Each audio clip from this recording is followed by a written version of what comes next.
Feeling lost, confused about making the right technology decisions for your business. I'm Rashid, and I have been where you are.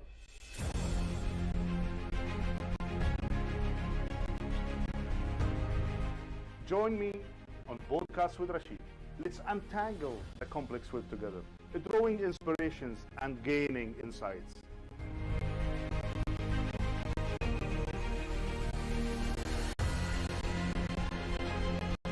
With the lineup of seasoned experts and industry leaders, we are here to ignite fresh ideas and provide clarity. Whether you are in a metro, sipping coffee, or at your desk, we are here with you, guiding every step. Richard the Quest once said, "A quest means business." Well, here at Podcast with Rashid, it's not just business, it's business and technology.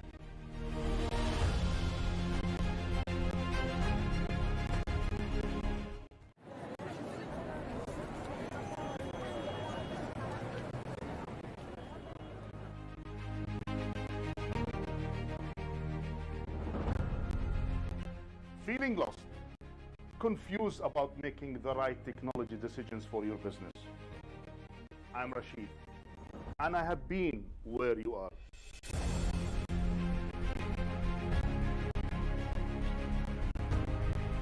Join me on Podcast with Rashid. Let's untangle the complex web together, drawing inspirations and gaining insights.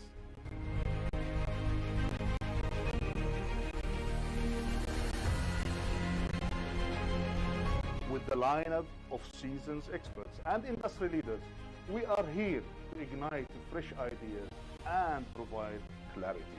Whether you are in a metro, sipping coffee, or at your desk, we are here with you, guiding every step.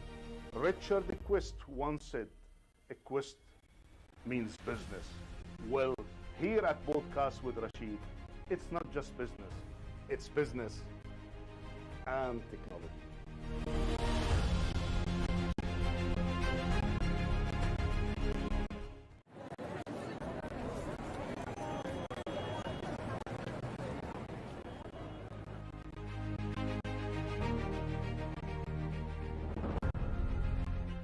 Feeling lost, confused about making the right technology decisions for your business. I'm Rashid, and I have been where you are.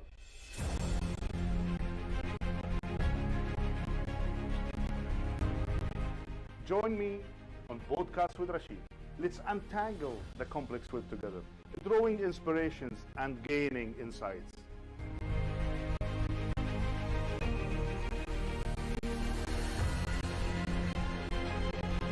With the lineup of seasoned experts and industry leaders, we are here to ignite fresh ideas and provide clarity.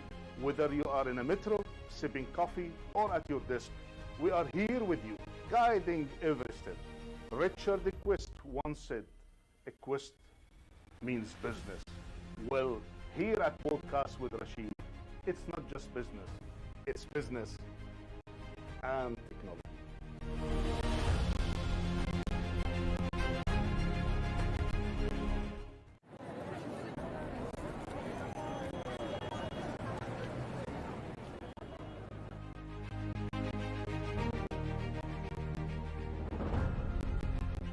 Feeling lost, confused about making the right technology decisions for your business. I'm Rashid, and I have been where you are.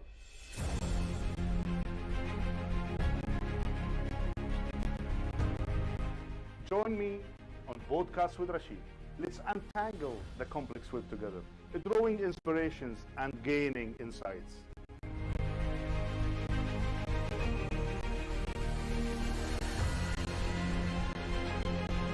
With the lineup of seasoned experts and industry leaders, we are here to ignite fresh ideas and provide clarity. Whether you are in a metro, sipping coffee, or at your desk, we are here with you, guiding every step. Richard the Quest once said, "A quest means business." Well, here at Podcast with Rashid, it's not just business, it's business and technology.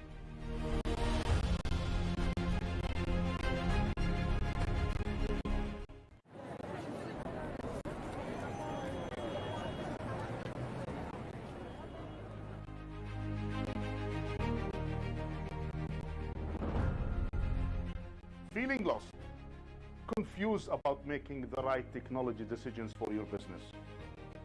I'm Rashid, and I have been where you are.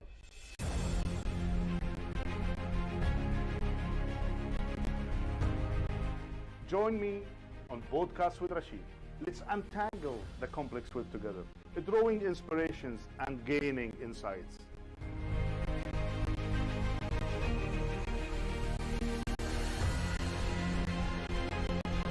With the lineup of seasoned experts and industry leaders, we are here to ignite fresh ideas and provide clarity. Whether you are in a metro, sipping coffee, or at your desk, we are here with you, guiding every step.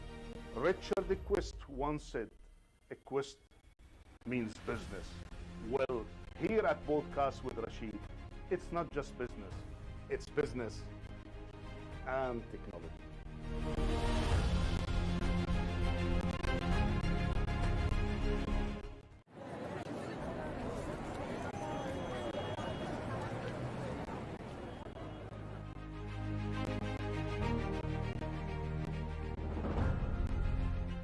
Feeling lost, confused about making the right technology decisions for your business?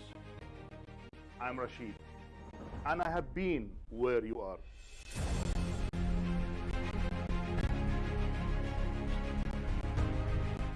Join me on Podcast with Rashid. Let's untangle the complex web together, drawing inspirations and gaining insights.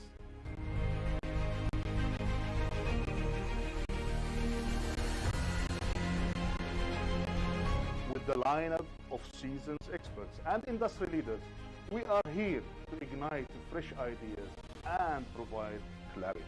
Whether you are in a metro, sipping coffee, or at your desk, we are here with you, guiding every step. Richard Quest once said, a quest means business.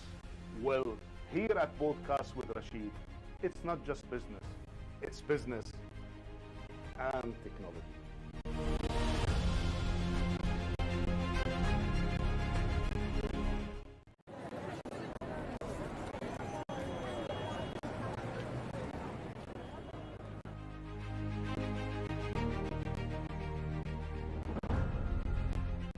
Feeling lost, confused about making the right technology decisions for your business?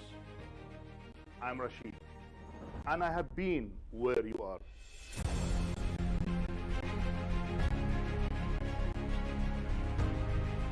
Join me on Podcast with Rashid. Let's untangle the complex web together, drawing inspirations and gaining insights.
It was adopted in regional events like the Formula One in Abu Dhabi or Leap in Saudi and so on. And then it evolved into a global event going to Mobile World, Mobile Congress in Barcelona. And then after touring the world, coming back to Dubai and again in Jitex. So really happy for this success, and congratulations to you and to the whole team behind it. There's a big team behind this podcast, as well as behind our participation in Jitex every year. They work relentlessly over the months to bring us this really great presence for VMware in Jitex, the largest regional and one of the biggest global events in IT. So I'm really happy, and thank you and your team and the team behind this for really well presenting VMware in this key event. Yeah. Thank you, Ahmed, and welcome. So yes, we inaugurated together, 5th edition. We are here, and I think this is gonna go global. Like inshallah, more and more to. I'll be one of the biggest fans. Yeah, and you're the biggest sponsor for that. Okay, so Ahmed, today we are day one, and I think just coming to Jitex, it's the crowd outside the people. So what's your reflection just in day one, the energy and the vibes? First, it gets bigger by every year. It gets bigger. I think we have over 6,000 companies participating in the event. Several events within the event. There are 2 locations at least where Jitex is happening this year. There is also other included events with focus on certain niches like modern applications and application modernization and so on, like DevSlam, and we are participating in that. We are expecting close to 200,000 visitors this year, so really amazing show, and more and more relevant every year as digital transformation and technology, and as you mentioned, AI and modern applications and multi-cloud, and a lot of topics are becoming really at the center stage of the transformation, not only of organizations and companies, but of countries and governments and citizens services and so on. So really extremely relevant show, and I think cannot be missed in any way, and I'm glad that we are participating, and again happy with the work that our team has done to bring us here, and they continue to do for us to continue to be here every year. Yep. So Ahmed, I know that there are lineup of let's say executives as well, our VPs that are actually coming to the region to support this activity and this event, as well to engage with our customers, with our ecosystem partners. So can you share some light on this? No, definitely, it's an opportunity. It's a global show now, and it is very well recognized globally. Jitex as an important event, not just to show our technology and to engage with our clients and partners and visitors, but also to network and engage with other participants in the event, and many of them are our clients as well. So our executives around the globe are keen to come here, and we'll see many of them. For example, our CTO for EMEA, Vice President and Chief Technology Officer for EMEA, Joe Bugley, is always here, and this year he will be here as well. Again here. I'm looking forward to meet him. Ricky Cooper, our global partner organization Vice President, is also going to be here. Also Mariam Sood, the CTO for telecommunication in VMware, and she will be also meeting and engaging on several telecommunication key events during Jitex. Our Vice President for Solutions Engineering, Enrico Barbarino, will also be here. So I don't want to miss anyone, but there are several executives who are keen actually, and they are happily participating and contributing to our engagement and presence here in Jitex. And this is in recognition really of how important this event for us and for the region, and the role it plays as really one of the key global events now in the world. Good. So Jitex is important for VMware, and definitely our region, METNA. Maybe Ahmed, you can give us some reflection on the growth, because I know that we don't want to say we are old, like what we've been here for a long time, and we have seen this evolving. So what's your reflection on the really opportunities that we see within this magnificent geography and region? I'm really proud of this region and where it has become. It has evolved over the years, even before I joined, and once I joined over 7 years ago, it has evolved a lot and continued to grow. We are close to 800 employees now around the region, several offices in Dubai, in the Kingdom of Saudi Arabia, in Qatar, in Egypt, in Turkey. So I'm really happy and proud. I feel really proud to see every country in its own and every team that is part of the METNA team have evolved and has grown to be a major player within CEMEA and EMEA for VMware. And this really makes me really proud. I feel like I don't want to say a job is done, but really we will continue to evolve whatever comes next. And I'm really proud of this team and really happy of the success they achieved. I see also we are really successfully participating in the digital transformation journey across the region with all the countries where we are present today. So in the UAE, in Saudi, in Egypt, in Turkey, and in across the Gulf, we have many examples of success stories where we have contributed with clients like TDRA and Moro in the UAE, like Ministry of Health, and STC and Mobile in Saudi Arabia, like Ministry of Communication and Information Technology in Egypt, where recently in September we just signed a memorandum of understanding around for the multi-cloud academy, developing and targeting and aiming to develop over 5,000 participants to prepare them to be multi-cloud ready, engaging at the next stage, of the digital transformation journey in Egypt, and over 150 trainers. And the examples are more and more. Several great examples also in Turkey.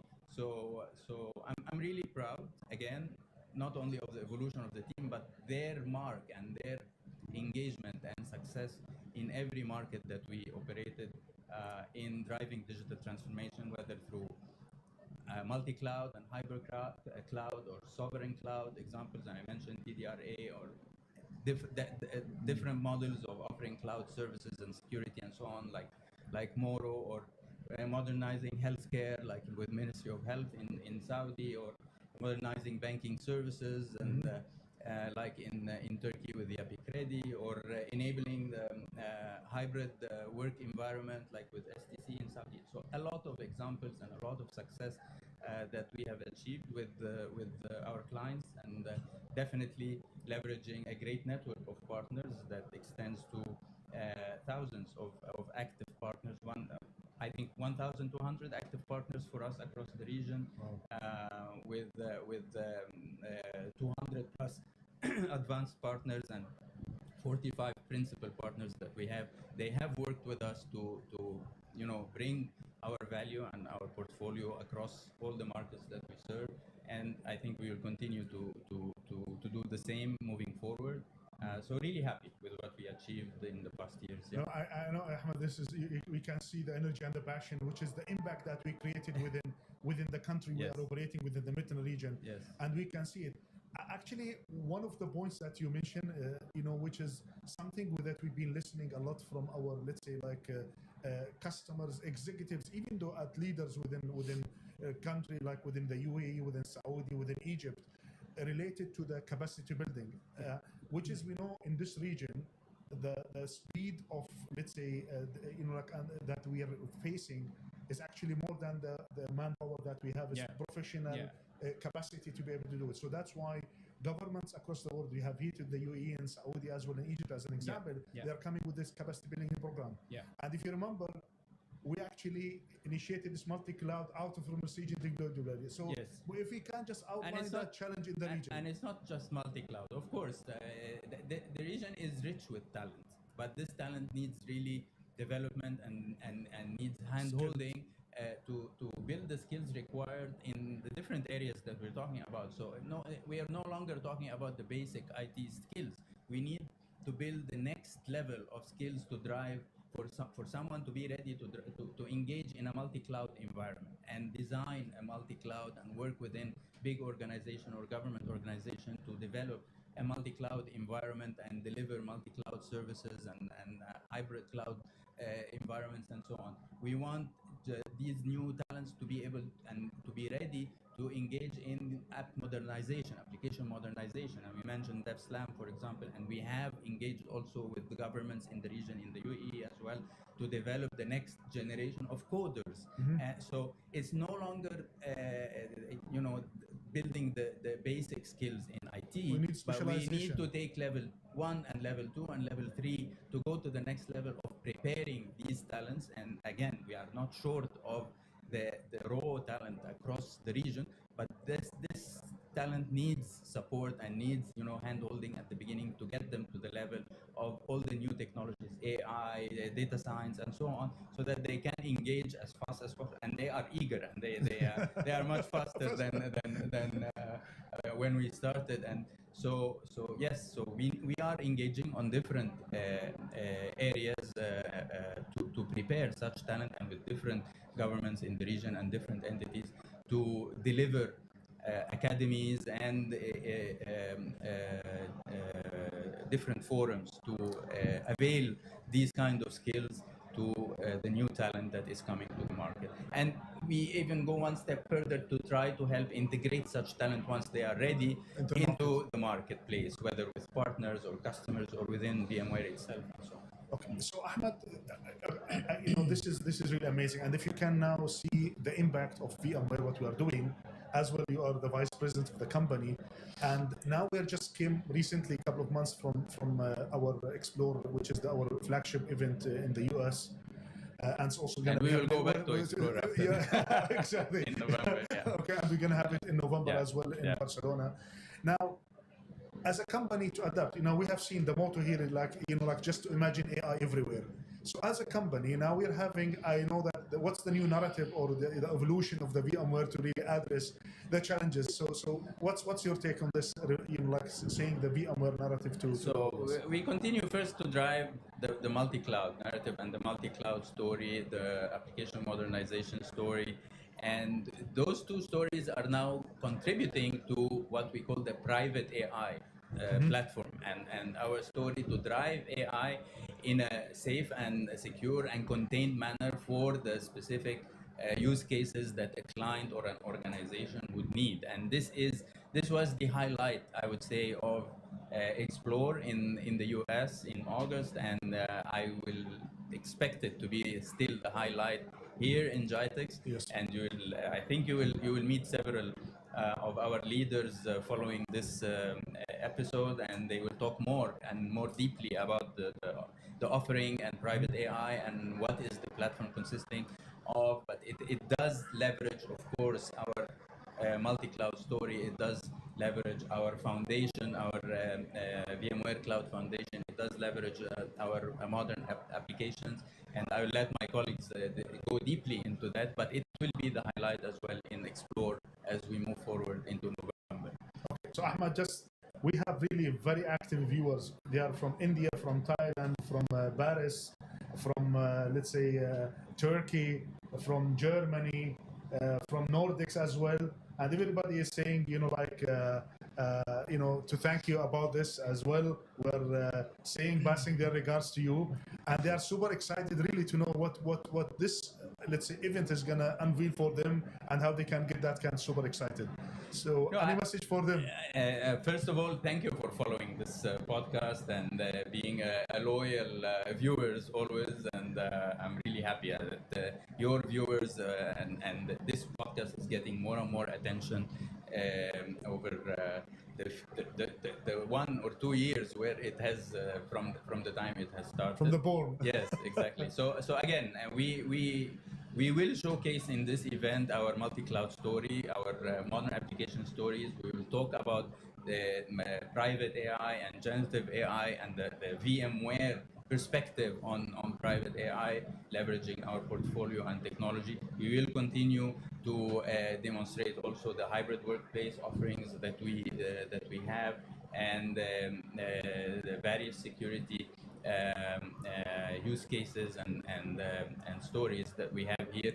And our team, we have a big team, and I'm really proud of the team coming together in this event, and after several months of preparation, and several experts will be here. And we mentioned at the beginning, many of our executives, key executives in different areas, will be on the booth and engaging in different forums throughout the week of GITEX. So keep an eye on this podcast. You will hear a lot of what we are. If you are unable to be physically in Dubai at this in this week, keep an eye on this podcast window. It will take you really to a lot of what's happening and a lot of what I talked about and what I just at least shared a little hint of what it is about. And you will hear more about our offerings, our technology, private AI, multi-cloud, modern applications, and so on and so forth. So keep an eye on this spot, and you will get a lot more of excitement on what is coming from VMware here. Yeah. So Ahmed, for our listeners and viewers, as well for the people who's gonna visiting GITEX, definitely now they're gonna be bombarded with so many ideas, right? And now for them, they have to comprehend and they have to say, okay, how they can reflect back to their organization, these kind of innovations, you may be trying things. So what's your advice for them to get the best out while they are in GITEX, at the same time after GITEX? Because I think this is the most important element. I think during GITEX itself, try to absorb as much as possible of it's a unique opportunity to engage with solution providers and vendors like ourselves, with the government entities and government services providers and so on, who are also participating here, and see both sides of the story, see the client side of the story, the solution provider side of the story, and their perspective on artificial intelligence or modern applications or cloud or security and so on. So try to absorb as much as possible if you are physically here during that week, and network also with as many, leverage the different networking opportunities that are offered during GITEX. Get to see the actual experiences that some of the clients and adopters, early adopters and so on are getting. And then I think once you go back and you have to reflect a little bit on all what you have learned, and then align what you have learned with the priorities you have set for yourself as an organization, as a business, see the key challenges as well, and what is relevant from what you have seen during GITEX to explore further to address such challenges. So yeah, I think it's not just by visiting the event. I think this event needs preparation and planning, yeah. And then the actual attendance and engagement and absorbing as much as possible of learning and information, and then reflection and execution based on priorities that you have that are relevant to you, to your organization, to your business, and so on. So Ahmed, really, I'm so thrilled having you. And again, you are the superstar. Remember, we traveled one time together, then they were telling you you are a superstar. Thank you so much. So we have from Algeria, from Mali, from Africa is actually booming and passing their regards to you. Thank you. We have from Chad, we have from even though new countries within Europe also passing their regards from Spain. So Ahmed, really, I'm always honored to be with you here with podcast. We started this, and I think we're going to continue taking it to the next level. So thank you for being with us. Thank you so much, and congratulations one more time. Thank you. All the best. Thank you, Ahmed, so Thank much. you. Okay. Thank you. For our guests and the viewers, stay tuned. Now we're going to be going to let's say, giving you some insight about what we're going to be discussing during GITEX. Our experts, so we will be hosting Ihab Farhood, our Senior Director for System Engineering in the region, who's going to be sharing that insights with you. So stay tuned, don't go back, we're going to go, we are here with you, we are live. Stay tuned. Thank you.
Feeling lost, confused about making the right technology decisions for your business?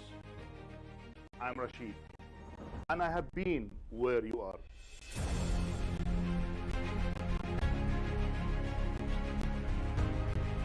Join me on Podcast with Rashid. Let's untangle the complex web together, drawing inspirations and gaining insights.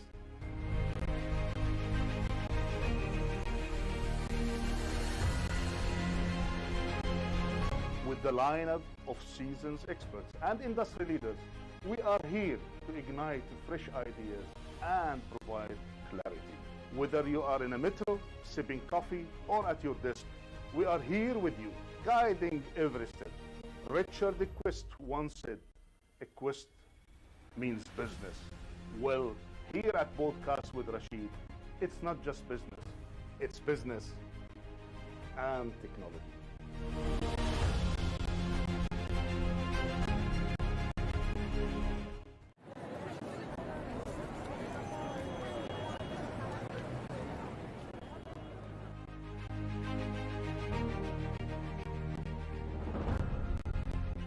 Feeling lost, confused about making the right technology decisions for your business?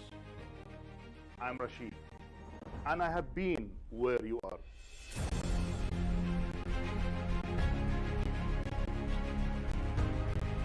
Join me on Podcast with Rashid.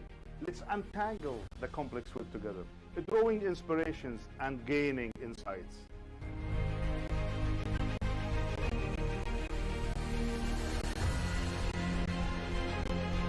With the lineup of seasoned experts and industry leaders, we are here to ignite fresh ideas and provide clarity.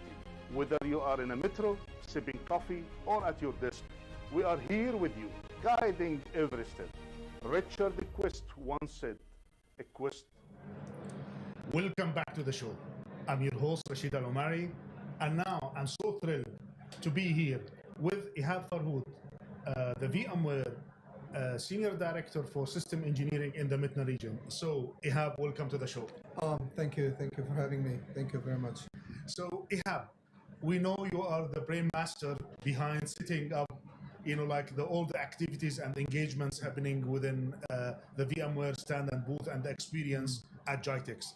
Can you please share with us your thoughts, what to expect, and for our listeners and viewers who maybe couldn't make it here, and also for our physical participant to the booth? Sure. Thank you, Rashid, for having me. Greetings to you, to the viewers and listeners. To start with, at VMware, we are very excited to be part of GITEX 2023. This is our 8th participation in such a great event. So we have an amazing booth. We will be showcasing the latest cutting-edge technology, and we invite everybody to come and interact with us and see the sort of innovation we'll be talking about and solutions and technologies. We will be basically showcasing many technologies. I will focus probably on the top three, but basically because the theme of GITEX is AI everywhere, so I can't help myself but to actually talk about our latest announcement, which is the VMware Private AI Foundation in collaboration with our partner NVIDIA. Okay. And as everybody knows, everybody's talking about AI. It's beyond the buzzword now. AI is almost everywhere today.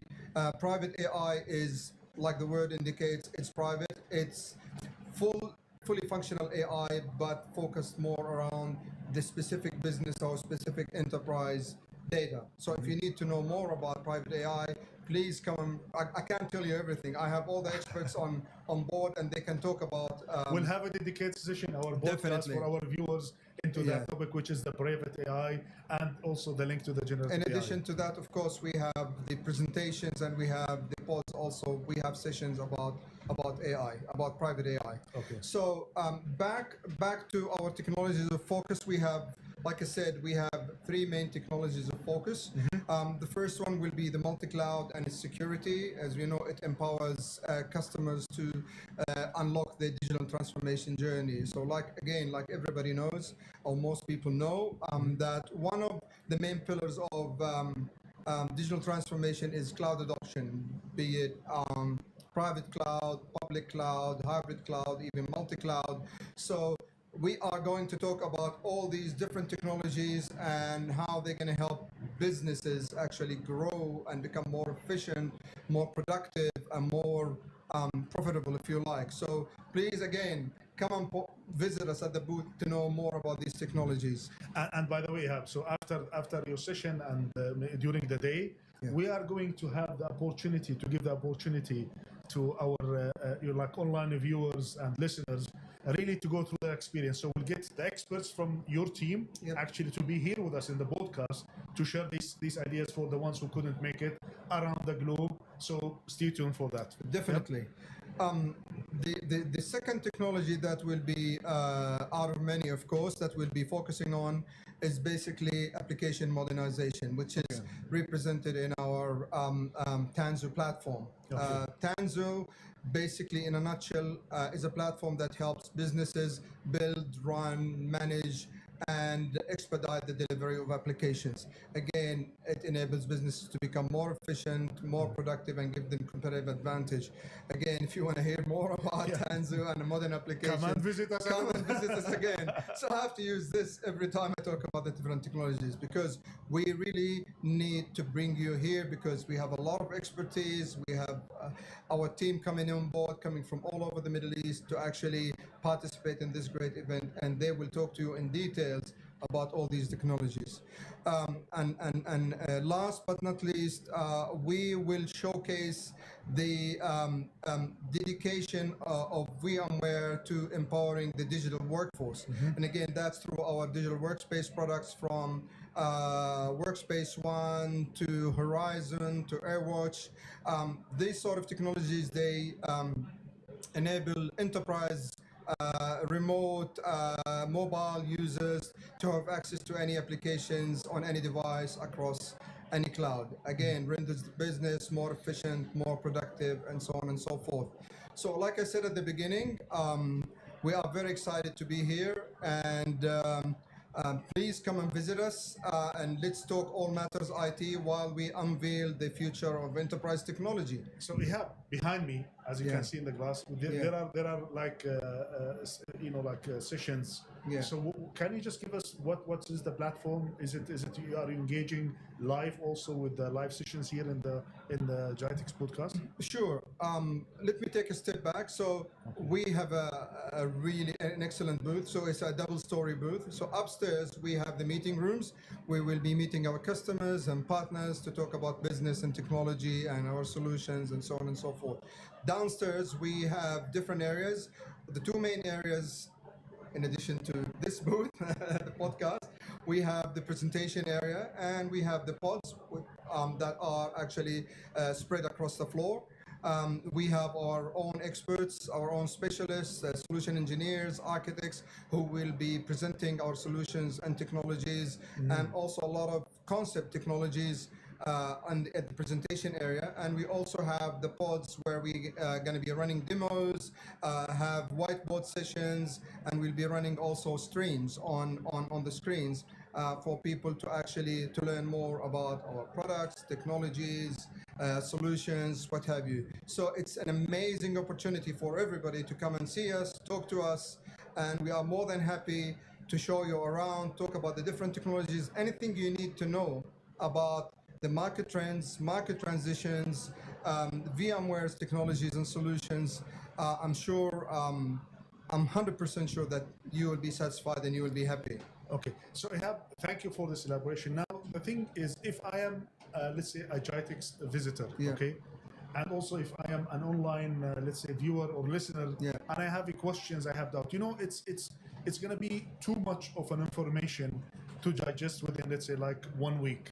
So what is your advice for having a good engagement during the GITEX, when they are visiting, because they're going to be bombarded with so many, let's say, informations, ideas, innovations, solutions, products, what have you.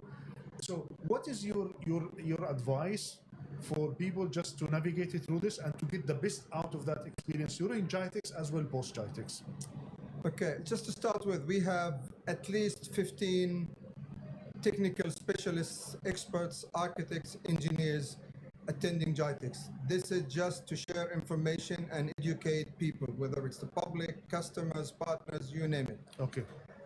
We will have dedicated sessions. We will take questions. We will answer questions as much as we can within the time limits. And we will also give contact information to the customers or partners, whoever's going to attend. Okay. And we also going to share documents and links, internet links, web links, videos, online training material, and of course the contacts of the people who can be contacted at any time to continue that discussion that actually started at GITEX. So consider that GITEX is a kickstart to a really good discussion, technical discussion or a business discussion that can continue for as long as you want, Mr. Customer, Mr. Partner, Mr.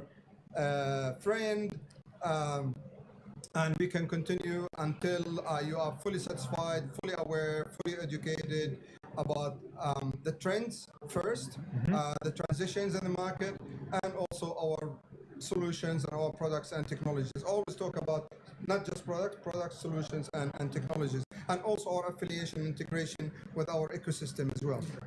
So if I am let's say a visitor with all this powerhouse that you are having here as experts, and if I need to drill down more into my specific situation, which maybe it's not the forum for it, is your team is willing to take it to the next level by visiting the customer, just doing that follow up with them?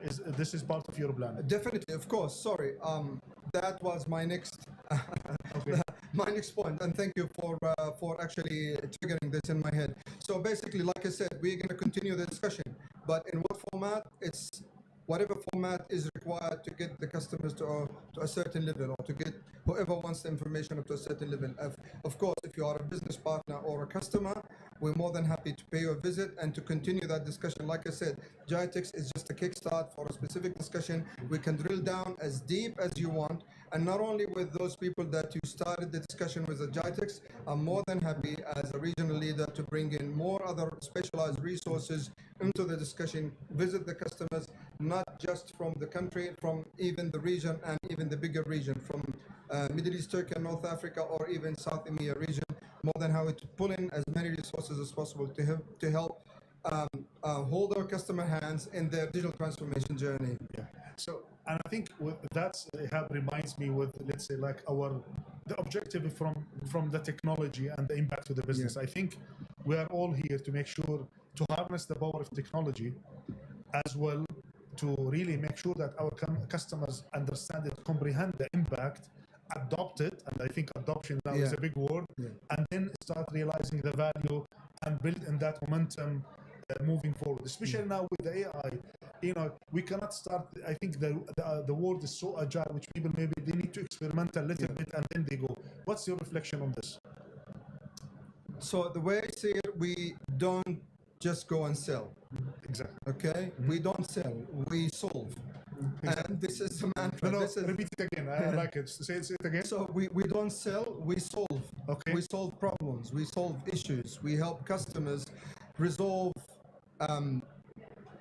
any business issues, solve any business problems through technology. Okay. So, which means we have to have a long-term engagement with our customers, from inception phase all the way to the completion of the projects, all the way to the consumption and adoption of technology, all the way of continuing a long-term relationship with the customers. So we will talk to the customers and we will discuss their vision, so we understand the context of any solution that we're trying to offer. We discuss the vision, we've got discuss the objectives and the strategic goals and what keeps them out at night, and what their requirements and whatever issues that they need to do, whether it's something that they need to enhance, or some sort of new service or new technologies that they need to adopt to enhance the business, to make it more agile, make it more efficient, make it more profitable, reduce costs, and what have you, all the whole shebang, if you like.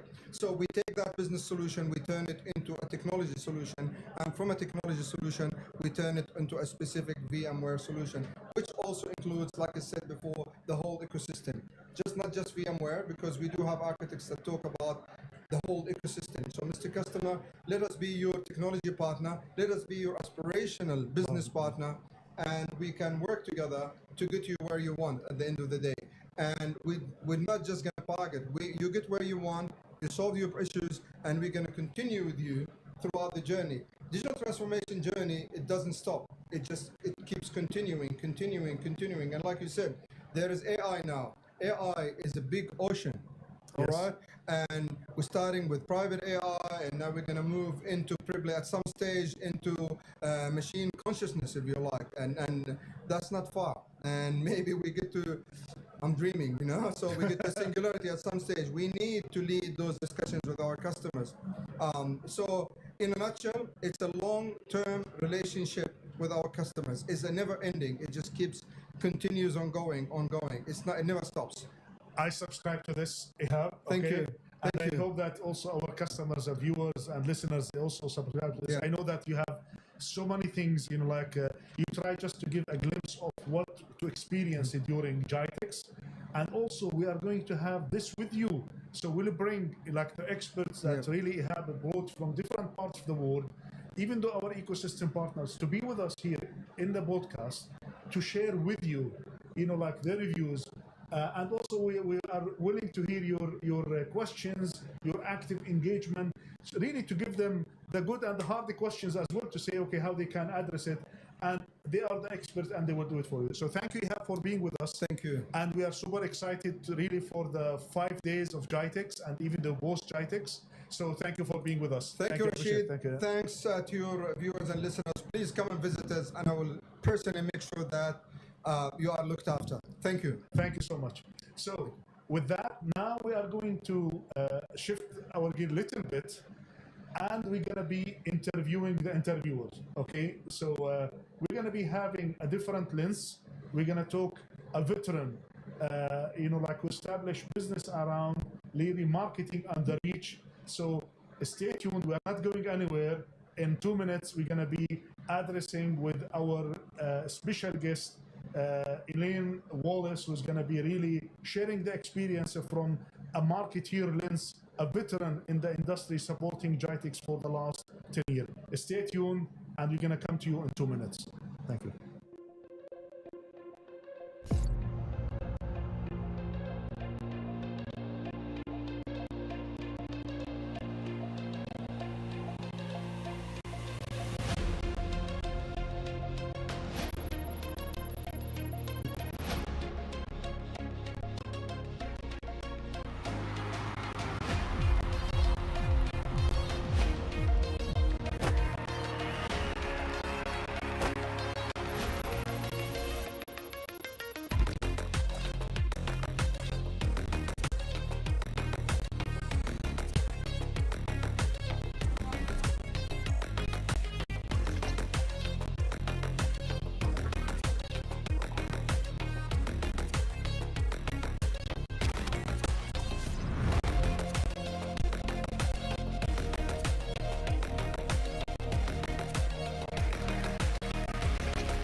Feeling lost, confused about making the right technology decisions for your business? I'm Rashid, and I have been where you are.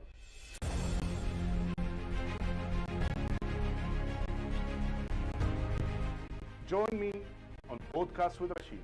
Let's untangle the complex web together, drawing inspirations and gaining insights.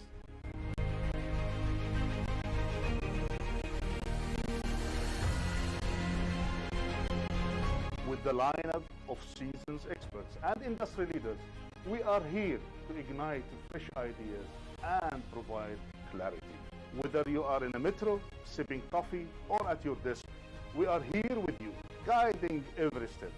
Richard Quest once said, a quest means business. Well, here at Podcast with Rashid, it's not just business, it's business and technology.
Welcome back to the show. I'm your host, Rashid Al-Omari, and today and now we have a very special guest, Elaine Wallace. You know, like with Elaine, we have long-standing relationship, and today I'm actually putting her on the other side of the house. You know, wherever you see any activity from PR, there are definitely brains, teams behind it, and agency. And we were relying on Elaine and her team for the last years. Today, I want to bring her actually to be in the front line just to share ideas, thoughts about how it see it from a different lens. You know, like not from, let's say, like the technology providers, not from the customer, but really from the agencies, the experts that they're actually watching and observing and reporting things. Without further ado, really welcome into the show. Hello, Rashid. Thank you so much for having me. Thank you. So, for the listeners, viewers, we are actually having since morning people from Spain, from Thailand, from the Far East, from Nordics, from all over the globe. Right. And they are really active and they are engaging with us. So, they would like to know who's Elaine. So, could you please share your thoughts? Absolutely. So, Rashid, as you said, I'm Eileen Wallace. I'm the managing partner of Wallace PR. We are a regional PR consultancy operating across the Middle East and North Africa region, a very similar region to the one that VMware serves. As an agency, we do three primary things. We create strategies, so communication strategies for our clients. Many of them are multinationals like VMware, but we also work with governments and semi-government organizations in the GCC and beyond. We do a lot of content creation in English and Arabic, so we help our clients really tell the story of what they're delivering to the market, how they're helping the economy grow here in the MENA region. And then we do stakeholder engagement, and that can be media engagement, it can be customer engagement, it can be internal engagement with people's employees. So all three of those key functions are what Wallace PR delivers as an agency, and we're really proud. We've been doing this with VMware since you first opened your office in this region in 2012. So this is, I guess, our 11th GITEX working with VMware. Wow. And I have to tell you, like, just the last interaction that we had with you and your team is just like a couple of days back on Dubai TV, where I was presenting something, you know. So thank you for this. Now, Ellen, just you've been here and watching this evolution of GITEX as well, regional events. Yes. Can you just give us from the PR, like media lens, how you see this kind of evolution, and how we can also pass it to maybe to our colleagues, our viewers who are actually far away around the Outside. globe, maybe Yes. they haven't had the chance to be on the ground with us in Dubai. Well, first of all, we welcome them. Ahlan wa sahlan. Thank you. Come for GITEX in 2024, 2025. Rashid, this is actually my 26th GITEX. So my very first GTEX was in 1998. So you started when you were 10, huh? When I was a child, I was a child prodigy. Exactly. And that was on the client side, more on a marketing communications management side rather than as an agency. But what we really realized back then is that the Middle East, the wider Middle East and North Africa region, it's a hub for innovation. It's a hub for technology adoption.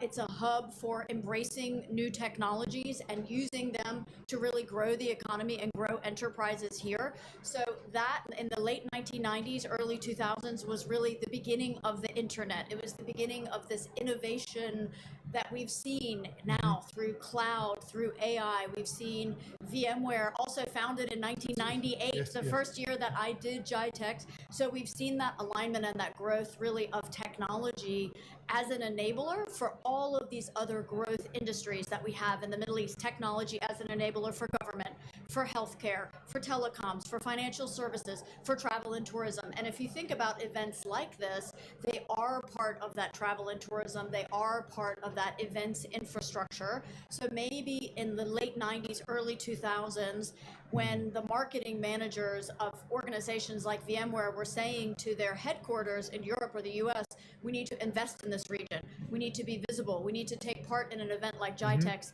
Maybe those decision makers would say, what's GITEX? Where is the UAE? Where's Saudi Arabia? Why is this important as a growth sector for us? Now everybody knows. Now PR, communications marketing, has been the enabler for the UAE and events like GITEX to really do storytelling for the whole world. And now all these people, like your senior decision makers, want to come to this region, participate in GITEX, meet your customers, meet your partners, and see with their own eyes the transformation happening here. So this is in my own terminology, I call it the power of reach. 100%. So Yes. so really this kind of amplifying, magnifying, really what we be ability to show this region. We were with Ahmed just 2 sessions before that, and Ahmed showing the potential. And in this region, governments actually taking the spearhead of a transformation, and everybody is really rallying behind them, supporting them just to deliver into the ambition programs that we have in the UAE, in the Saudi, in the regions, really to take that one. So with that in mind, and you have seen a lot of the evolution of GITEX with what is being described as imagine AI and everything. This is the motto for GITEX this year. Yeah. Where do you see this kind of hypes of technology, and this is being hype or it's really being deployed and adopted within organization from an expert, from a marketeer, from a BR, let's say, expert? Right. How is your reflection on that? The thing is, it's very easy for organizations to use these buzzwords to talk about digital transformation, or to talk about multi-cloud, or to talk about cybersecurity or generative AI. But what we really love about organizations like VMware is you actually have the solutions that are backing up these claims, and then you have third-party case studies. You have your partners and your customers in the region that are actually on the leading edge as early adopters of this type of technology, of generative AI. And it's so exciting to be part of a region like the MENA region and Turkey that has the willingness to invest in technology, that doesn't have a lot of legacy infrastructure, so they're willing and interested in investing in the latest technology, the latest solutions, and we know in this part of the world, everybody wants to be the first. Yes. There's such an appetite for that, and they're seeing the actual business benefits. They're seeing the cost reduction, the efficiency, the automation, the customer engagement that comes with things like AI. So I think there's just tremendous momentum in this region, and that's why it's an exciting time to be here. So, Ellie, when I want to put myself in your shoes, okay? Sure. And definitely you are having reach out to let's say TV, media, being just different forms and shapes. what they will get them excited. Yeah. Like if you wanna tell them, I have a story for you or I have something for you. Yeah.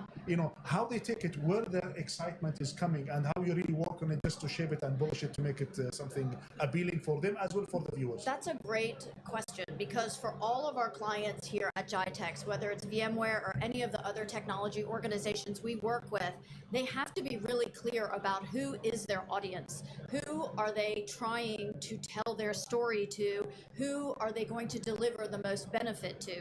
For some of them, it's going to be government. For some of them, it's going to be different industry sectors. For some of them, it's going to be specific geographies or markets like the UAE, Saudi, Qatar, etc.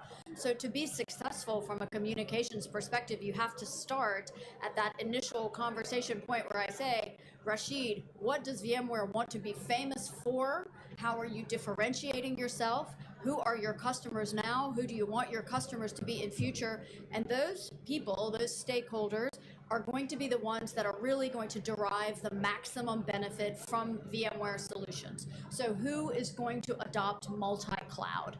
Who is going to derive the most benefit from new AI solutions, especially with data privacy and sovereignty considerations built in? So that's where the communications, the marketing, the sales, the business function really have to work hand in hand to have the most effective strategy to go out to the market with. Because look at all of these other exhibitors. Each one thinks that he is the most important. He has the most interesting thing to say. So you really have to be a differentiator. And what I love about working with VMware actually for this last decade, that you have these third-party champions who are happy to talk about how they use VMware solutions to improve their business. So, here in the UAE, you have Moro Hub that you work with. In Saudi Arabia, you have the Ministry of Health, who's your customer, and they're happy to come out to the market through the media and through case studies to talk about how they've deployed VMware solutions and what are the actual business benefits, operational benefits they're deriving. And Rashid, that's so powerful because you and Ahmed and your colleagues can talk till you're blue in the face, same color as your jacket, about how great VMware is. But when your customers and your partners say, we use VMware, we trust VMware, we believe in VMware, and this is what VMware has done for us, it's so powerful. Yeah. Well, I cannot interact a little further with that. It's really true, and this is where I was actually you addressed the issue of a trust, because whenever you have, let's say you wanna pass information, there is always a mix of motion between selling the hype or something, and as well reality check that's going to be happening in whatever, either if you have the solution, if you have really ability to deliver, or even though if our customer will be able to harness the promised value, can to they be get able the to return on investment? yeah, and to have the impact that they were thinking in putting any investment back. So this is trust. Building a trust is really something I think it's equally partner, like the organization itself as well, the ecosystem, like the media, the agencies as well, to be able to shape that one. And again, that trust is a big thing, and it's always sometimes maybe underestimated or undervalued. But just what's your take on that? When I look at an organization like VMware, and as I said, we worked with VMware from the very beginning, from when you first opened the door of your office in Media City, and maybe you had 20 colleagues and an initial small core team. Look at you now. You have more than 700 VMware professionals doing business around the region. So if I am your customer, that builds tremendous trust in me that VMware is investing in this region, that you believe in this region, that you're part of the ecosystem and the business community and economy in this region. So there's that. Then you have your whole ecosystem of partners and further organizations that you're engaging to deliver VMware solutions, right? So you're part of that. Then the third thing that I really love about VMware is you're training the next generation of technology leaders, of innovators. I know that you just signed an MOU in Egypt, right, with the Ministry of Communications for capacity building, because we have young people in this part of the world, whether it's UAE, Saudi, Egypt, etc. They're coming out of university, they're keen, they want to work in the technology sector, they need to develop those skills. The demand is there for AI, for multi-cloud, for cybersecurity, etc. So VMware is committed to investing and helping train these people. And I have to just comment on this, Elaine, which is very important. Sometimes people they think that we are actually consuming of technology, not producing of any IB. Right. And for that specific context, because we've been listening to our, let's say, customers, executives, leaders within the region, we're actually designing specific program from the region to globally. And when we signed, like with Egypt, like we were behind the scene, just making all the foundation work for this to happen. In addition to two other, let's say, like entities that they're gonna reveal soon, Watch this space. watch this, to be able to say, okay, how we're gonna take it to the next level. Really, we adapt and we also listen to the needs of specific authority. And by the way, when we ring the bell at our global that, in the capacity building, there is a special need in that demand, other geographies around the globe, they start, also I want to subscribe to this. Yes. That makes sense for me. Yeah. And then it became a wider program, not a regional program, but it was initiated from a need from this region, which is, it's a spearhead of change as well. Like the speed and it's unprecedented. We haven't seen it anywhere else. So this is the challenge that we saw again, Rashid, back in the 1990s, that there was a perception that the innovation was coming from the US or from Europe or from parts of Asia. So companies here were just like fulfillment offices, basically, or the news or the interesting storytelling or solution development was happening outside the region. Now what we're seeing, and this is a great example, companies like VMware really investing in this region, building the knowledge, building the understanding of what organizations here need, and then flowing that out to the rest of the world. So the IP is here, the knowledge, the insight, the industry, the use cases. And even the boldness to make these moves, and without all the, I would say, limitation, that bureaucracy that maybe have it in other parts of the world. 100%. They want to take the risk, because the risk is actually versus onboarding a new, let's say, technology, seeing the learning from it.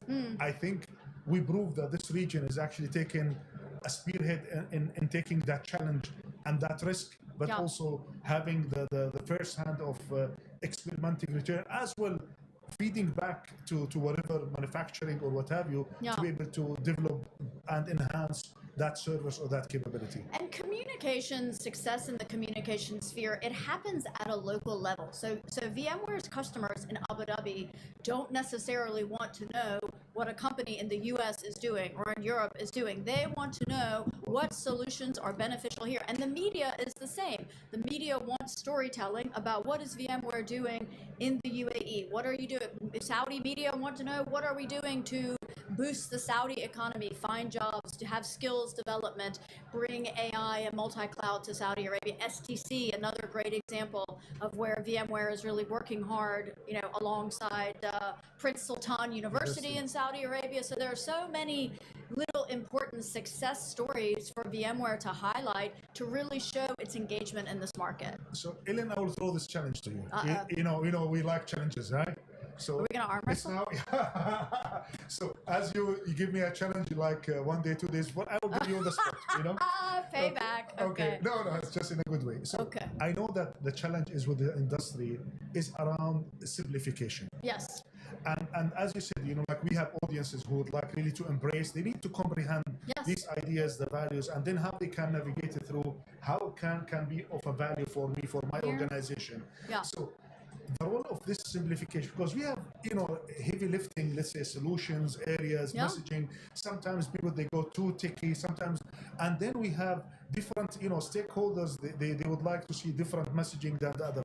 So that kind of simplification, I call it an art, in your terms, how you can describe helping you from your position, working with us as well, with other, maybe how to balance that? There are two key ways to do it. The first one is in reducing complexity, because there's tremendous complexity, heavy lifting, as you said, happening behind the scenes in the solutions that you're deploying.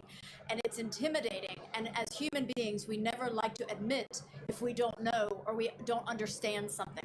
So we always need to start at a very easily understood, almost like entry level mode of discussion, conversation like you and I are having now. But as human beings, we also really love storytelling. We love it when people sit across from us with a coffee, beverage, glass of water, beverage of choice, and tell us a story. You asked me at the beginning of our conversation, tell me the story of how you came here and how you started your PR agency, etc. People love storytelling. So I think for an organization like VMware, you need to be able to sit with your customer, with the most senior executives, and I know you do, with the CEO, with the chairman, the senior decision maker. This gentleman or lady does not want to know about feeds and speeds and privacy and security and sovereignty and where is the cloud, et cetera, et cetera. They want to know, Rashid, what is VMware going to deliver for my organization? Are we going to be more automated? Am I reducing my operating expenses? Am I reducing my capital expenses? Can I work more closely? Can I serve my customers better? Yep. Can I expand more rapidly? Can I automate some of the processes that I have within and streamline my organization? If you're able to communicate that through storytelling, and you say, this is how we have done something similar for many of your peers, many of your equivalents in your industry sector or here in the UAE, in Saudi Arabia, etc., that's the type of storytelling that they say, aha, Yes. you did that for these other guys, now I can see how you would do it for me. It makes sense, like the technical guys plug in everything, turn on the lights, make it work. Yep. But the story that you told me makes sense for my business and me. And you say, if you invest this amount in these solutions, then the likely return on investment is going to be this amount. Then this is a really clear storytelling. Okay. So, Elaine, before we are ending, this is wonderful. Let's say like 20 minutes with you. We're almost finished. No, It's gone yeah. by so quickly. So I would like to get, and for our audience, your feelings and reflection being on the other side of the mic. So, I think you're kind of asking me, like, what is a successful GITEX for us, for an organization like VMware? And you're exactly right. We like to be behind the scenes. We don't, other than my bright pink jacket, we don't like to be in front of the camera. Success for us is when we sit with you, Rashid, after GITEX, and you say, this customer came to my stand and they already knew about VMware because of our marketing and communications efforts. They already know about our investment in the region. They already know about the size and strength of our operation. They already know that we have a solution that's going to improve their business. And you brought them to me through your storytelling. They had heard about us. They want to continue the story with us and become our partner or our customer. That for us is success. It's amplifying, it's finding new audiences, it's strengthening your relationship with your existing audiences. It's engagement of all of your different colleagues from all around the world who have come to GITEX. This is success for us. So, for our audience and the viewers, now you can see where is the energy is coming from. You know, it's coming from Aline, from the team, from Wallace, as well from, you know, like a wider spectrum of media experts that are actually challenging us to really to get the best out of us, to have our story being mentioned, to really have to tell it in a way which is having an impact. So I'm super excited really to have Eileen with us, and you can see the energy and the passion behind the scene. You can imagine the type of discussion to have just on how we can boost our messages, how we can boost our reach, as well to make it and to simplify, let's say, the message to you, and also to, at the same time, keep that drawing the line where you have what's good enough. And then definitely with all the specialization and the expert that we have, we can deep dive, even though to the minute level of details, which is architects, scientists, they can go to. So with that kind of, like I was so helicopter view down to the microscope view, definitely we have the experts. And really thank Eileen for sharing these thoughts and your ideas with us. And really, I was super excited to have you in the front line with us. Really appreciate the time, and looking forward for a successful contribution in GITEX as well, both. Onward and upward, Rashid. Thank you so much for having me, and wishing continued success. Thank you so much. I appreciate it. So with this amazing session we have with Helen regarding the, how we take the BR, the messaging, the power of reach. We'll have a short break because we have, with that energy, we are super energetic now.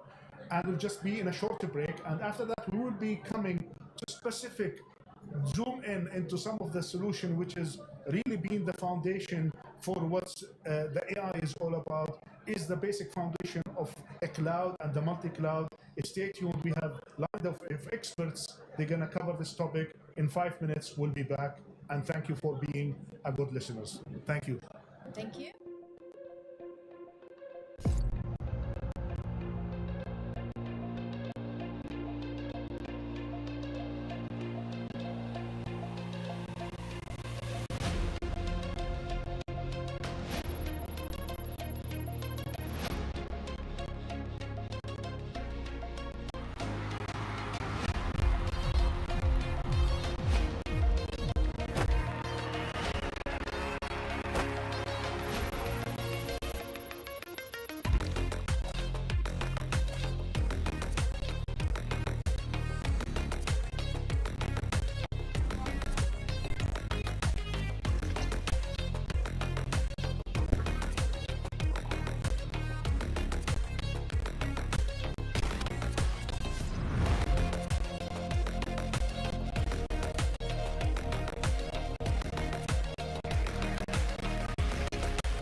Feeling lost, confused about making the right technology decisions for your business?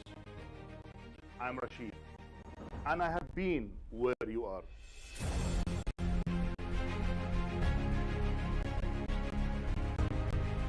Join me on Podcast with Rashid.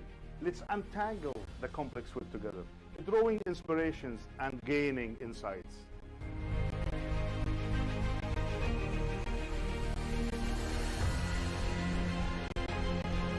With the lineup of seasoned experts and industry leaders, we are here to ignite fresh ideas and provide clarity. Whether you are in a metro, sipping coffee, or at your desk, we are here with you, guiding every step. Richard the Quest once said, a quest means business. Well, here at Podcast with Rashid, it's not just business, it's business and technology.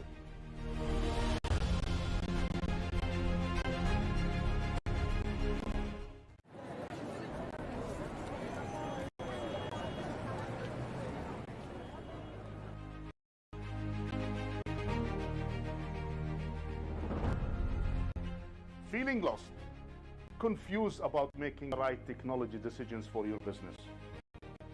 I'm Rashid, and I have been where you are.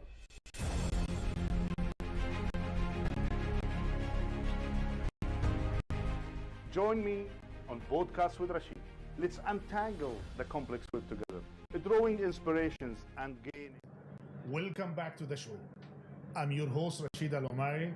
I'm so thrilled to be with you live, broadcasting from Dubai. Before I introduce my guest, actually with your interaction, we have Ahmed who's saying public cloud has changed the virtual ecosystem for the better.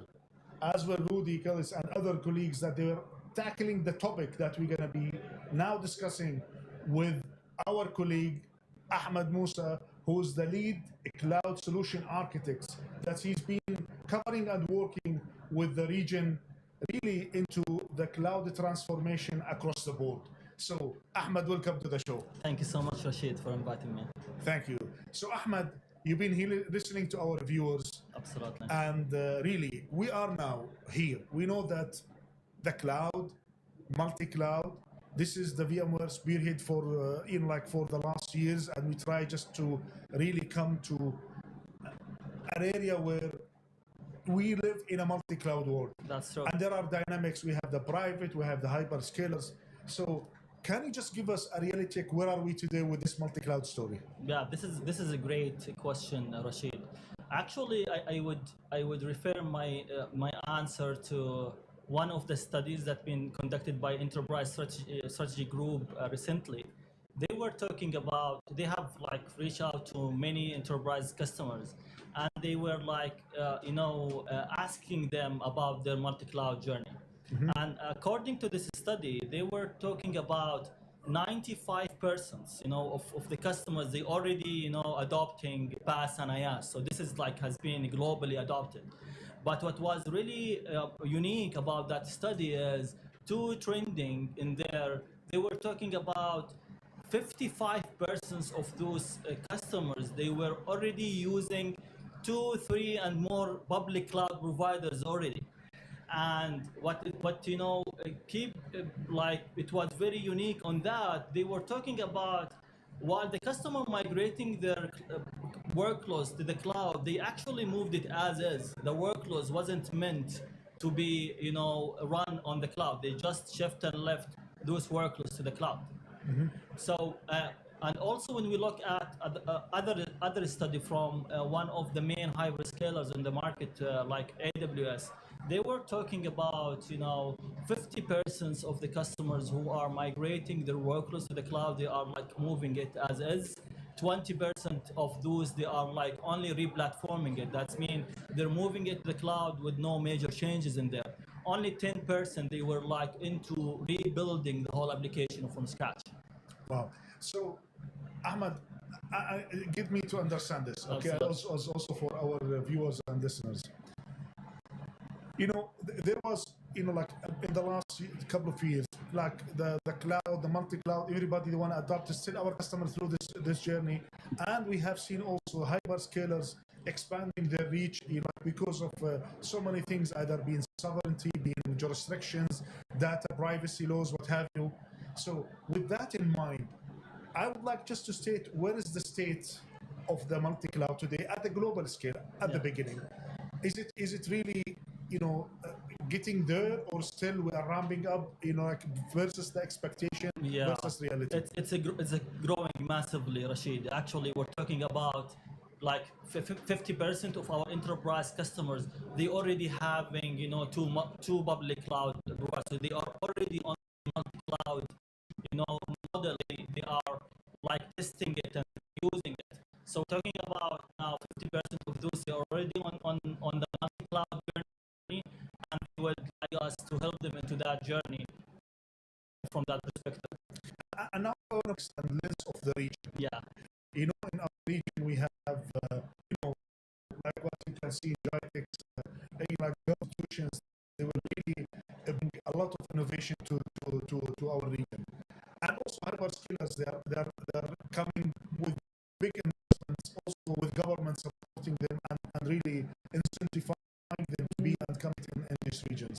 So where are we with this? Are we still, because of the availability zones what's the state of the regional in the multi-cloud? This is absolutely correct, Rashid. Now talking about our Middle East region, right? So there was maybe a thought of the customers that the hyperscalers they do exist out of Middle East, not they didn't focus much on the Middle East, but this is not true anymore since like let's say 5 years. Now the focus of those hyperscalers is actually to open, and they are scaling and accelerating, their regions within our Middle East. So if we want to talk about AWS, they do exist on multiple regions within the Middle East. If we're talking about Oracle, they have all board. If we're talking about Google, Azure, Alibaba, even in the region, they all have a place, and they are growing it as we speak. So they do exist. We're talking about in our Middle East, we're talking about to have 10 and open in the next 2 years. Wow. So with that in mind, and just I will put now myself in the seat of the CIO or the guy deciding on how to navigate through this. So I will just throw the challenge to you and tell me how you navigate through this. So I've been working for the last couple of years in my private, let's say cloud setup, with using different building blocks here and there, which is starting maybe with virtualization, getting here and there, and now we are having the strong foundation of their private cloud. Indeed. Now all of a sudden I have now available options by either the local service providers, like by what's been either government clouds or service provider clouds, by telco or other service providers, and now I'm having the hyperscalers. And guess what? I have now to think, okay, what should I do with all of this? And also I have set of parameters that I need to take into consideration, being privacy, security, cost, let's say, even though knowledge and skills, okay, and also getting the advantage of all of these, but at the same time I have complexity. So I know that you are an architect into that field, so, and I want to get into your brain. If you were in the shoes of that CIO or the architects for the cloud, how you will think, how you navigate through this? Yeah. So Rashid, this is absolutely the case for every customer that I speak into, right? This is exactly what they do have in mind, and this is a common understanding. Now, going to the public cloud has a lot of benefits, and this is clear to the C-level, to the CIOs. They understand the importance of going to public cloud from all aspects, like talking about, the on-prem, they talk it's about a bit of static. Going to the cloud, they're gonna give them more elasticity. When we look at also from operational side of view, they will look at, from on-prem, it's a bit rigid, but going to the cloud, there's a full automation in there, leveraging the SaaS functionalities. Also, when we look at the application point of view, you would see that the on-prem, it's a bit of a slow when it comes to the development, but going to the cloud, it will give them a lot of agility. But in the same times, going that journey has a lot of challenges coming to the picture. One of which is like, there is so many misconception around going to the cloud. Okay. For example, it's not, first of all, it's not easy going to the cloud. Clients, and I'm talking about also referring to that same study, 95 of customers, they had to spend a lot of time and money in order to elevate their resources and their skill set. And from the other side, it's very slow going to public cloud. So customer, they have the misperception around going the cloud, it will be too fast. But look at those figures, like moving one VM, it would take an average of 1 week. Wow. All right. So if a customer has like an average of 100 machines and they want to move it to the cloud, that will take from Ages. them like 1.5 years in order to move only 100 VMs. So what about, like, we talk about enterprises where they do have like thousands of machines, and from the other perspective, it's not cheap. So some customers, they want to go to the public cloud because it's cheap, like because they want to reduce a lot of cost. But also, to referring to that study, going to the cloud has increased their expenses by 7x, especially on the critical application when they compare it with their traditional operation mode. So there are so many challenges going to the public cloud, and this is what mainly the C-level would face from that perspective. Okay, so Ahmed, since you are in this discussion mode, and now we are having VMware, and we also, we bring actually like the Switzerland of the clouds, which is connecting the dots with the different cloud to be really having a multi-cloud. So what we are positioning as unique to the industry into this multi-cloud.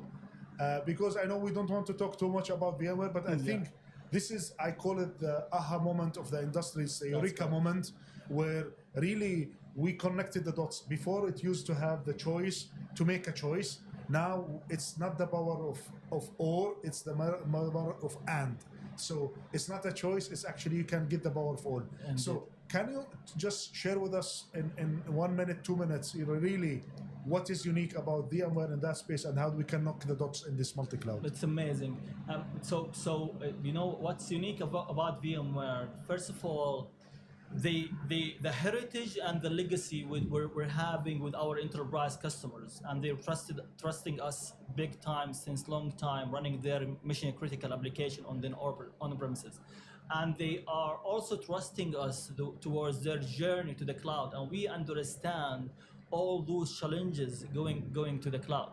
And therefore, from VMware perspective, the first thing that we thought about is those 3 different layers of challenges that I was talking about. First of all, from infrastructure point of view, right? So each and every public cloud provider, they have their own infrastructure, different architecture, different tools, different things that you need to worry about.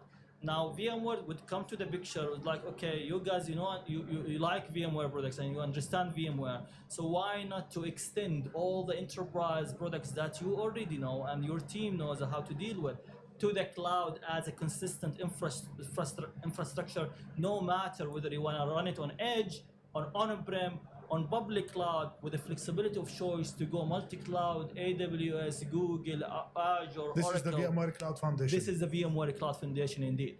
And on top of that, we thought about the operation. Okay, what to do from operation point of view, and from there we have laid up like a cloud management platform in order to provide a consistent operation across the board.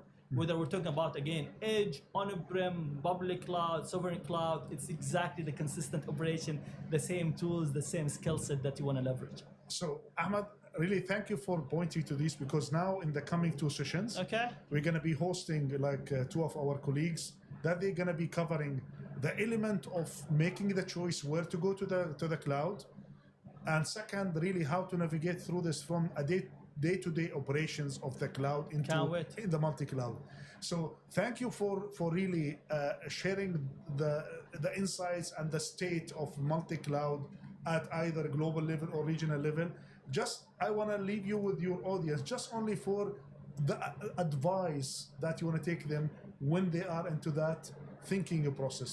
What you will tell them? What's your advice to them? Yeah, so absolutely. So thank you first of all, team, for being with us. What I want to advise is, yes, we all understand the benefits of going to the cloud, and it's clear and it's obvious, and that's why we're seeing the trend everywhere.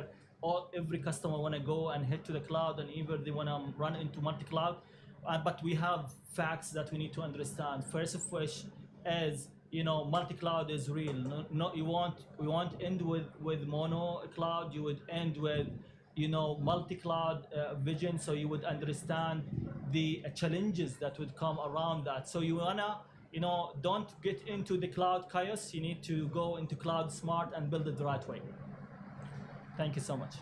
Okay, so thank you really, Ahmed, for that, with being with us. Really appreciate it. Thank you, Rashid. And now we are going to be joined with Noor. So we're gonna be setting up Noor really to take us through that kind of thinking process around the decision of how to bring the workloads and which route. Keep it, move it to that versus X versus Y, a cloud. So stay tuned. In 1 minute, we're gonna be with you, untangle this complex discussion that our customer is going through. So thank you, Ahmed, for being with us. Thank you so much for having me. I appreciate it. Thank you. So with that,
Welcome back to the show.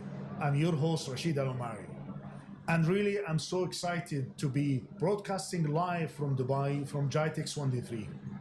And I would like to thank our viewers and participants over the media.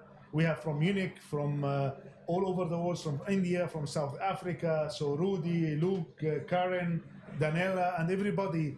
Really, we are super excited to have you on board with us. And please ask questions to our experts that we are interviewing here in this podcast. And it's really, really, we are so thrilled to be live with you. Without further ado, as I promised you with Ahmed, now we are discussing the topic which is in this multi-cloud. This is a reality, and people, they are embracing it. Customers are embracing it. Our customers is going through that journey. However, they have some decision that they had to make. And for these decisions, is the core essence of that is their applications. Where they want to host these applications, in which platform, what's the best fit for that application based on certain dynamics. With that, I'm so privileged to have with us Noor Shorabji. She is our solution engineer that specialized. This is what he does, what she does day and night, is working with our customers really to help them navigate it through that difficult decision. So Noor, welcome to the show. Thank you, Rashid. Thank you. Thank you. So Noor, with that introduction, and Ahmed was just giving that foundation for we live in the multi-cloud. We cannot be in a denial stage, right? Correct. And now the question for me, and I don't need Noor, which is the VMware expert. I need Noor, put your shoes in the customer experts that you are need to go and navigate through this. So what is the thing that I have to solve here in this navigating through this? How can I make decision where to place my work orders? Yeah, so I think it's a difficult decision because from my experience with the customers, when I ask them, how did you decide? When I ask a customer, okay, they have several clouds or a hybrid cloud, the first thing that comes to my mind is, how did you make this decision? And I have felt that every customer has a different answer, and many times it's really arbitrary. Like sometimes they have some credits from a vendor like Microsoft or Oracle, and that's how they chose their first cloud or their second cloud. So it made me curious to know if there is a more structured approach to figure it out. And I did some research and I found a book that's called Cloud Strategy, a decision-based approach for a successful cloud migration. It's by an IT strategist, he's called Gregor Hohby. And I read the whole book, and one of the chapters focuses on this question. Okay. And he collects, from his experience from many customers, some ways, some common ways, and they are 8 ways, and he grouped them into 3 categories: by application, by data, and by operational model. Okay. And this was like the common approach, and we can have some discussion around what he thinks and what we have. Okay. So Noor, like as I said, I wanted just to highlight one area. Sometimes I had, for whatever is, it wasn't my choice. Yes.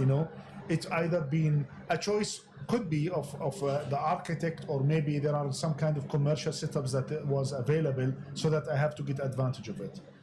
But now, in that process, have you seen people, before we talk about the magic, how they ramp up in terms of getting their hands experimenting before the actual workload? So let's take a step back. They have this multi-clouds, and then now they try to experimenting the fields and the operating model, the experience around this. How you seen, and I want to talk about customers in this region, okay? Yes. How you see them navigating through this first part, and then we'll come to the second part of the actual workloads. From the customers that I worked with, they usually choose some dev environment, some testing environment, some application that's not critical, and they choose a cloud, and that's how they start trying. They have a test environment, and they started with it. Or for example, they have a project, like they're building a new website, and they have a business unit responsible for that, and they take a very small piece, like building the website, and they try with it. That's what so some experimental application. Experimental. Yes. Okay. And now when we shift to the actual things, this is where the tough Yes. complex decisions needs to be made. Yes. So now elaborate more into what you learn from the practice, which is you're having. Also, we know that because you're part of the EHAB's teams, and you also have a methodology really to go through this. So if you can share with us, some of the thoughts, how you navigated through this, how you make decisions based on what? Yes. So, for example, the question you asked is really good because many customers choose the development, the test environment to start on the cloud. And that's one of the ways that this author has collected. It's a very common way. Customers choose, okay, I'm going to give my dev test environment on the cloud and keep my production on-premise. And it really has some advantages because the dev test is temporary. It can benefit from the elasticity of pricing in the cloud. But on the other hand, it's on the premise, it's a different architecture. So whatever they learn from their dev test environment, they can have some new bugs when they move it back to production. So that's one disadvantage. So even one of the banks here that I worked with, that's where they started, but they ended up feeling it's not the right approach. They chose one application, full stack, dev, test, prod, and that's how they changed. So sometimes customers think that this is the way they want to start slicing their cloud, but they end up feeling it wasn't the right choice, and then they adapt it to another way, like by application, for example. So another way customers can approach this is, for example, sometimes they say, I'm gonna move everything new applications. I will start on the cloud and I keep the old as is. And this has some advantages as well. For example, new applications are usually modern applications. They're containerized, more likely to be based on Kubernetes. So they can manage from some Kubernetes as a service instead of learning, let's say, on-premise. So that could be one advantage. However, the disadvantage could be, for example, if the new applications, they have a cohesive architecture with the old applications, because at the end of the day, they have to talk to each other. So sometimes some egress traffic costs can come as a concern for this architecture. And another thing you can look at is, okay, so I'm just putting the new on the cloud. What about the old? Because the old are also important, and there is no modernization strategy for the old because they're staying as is, and you're just moving the new to the cloud. So that's also one question that. Now, actually, Noor, you triggered like an idea, and I know that we've been having a discussion before around, like, in this kind of multi-cloud, yes, there are different setup, which if you wanna go, it's like native versus, let's say, like a hybrid kind of approach. Yes. For which I know that, like, maybe here we'd like you to just share some light on it, related to the common stack that, like, if I will be doing in my on-prem in a certain technology and try to do in another platform, which could be different technology stack. Yes. Like what you said, like customers, even though ourselves we experience that when you bring it back to the private setup, we try to more rationalize it. It's going to be a lot of things that needs to be taken into consideration. And maybe here you can share what VMware is doing in this kind of like common stack that goes, which is the vCloud Foundation, that they have it on their private, and then they can take it up to the hyperscalers or any other service providers. And in addition, not to lose the, let's say, the capabilities and the functions and bells and the whistles of all the hyperscalers. From your lens as an engineer, as an architect, how you can address this?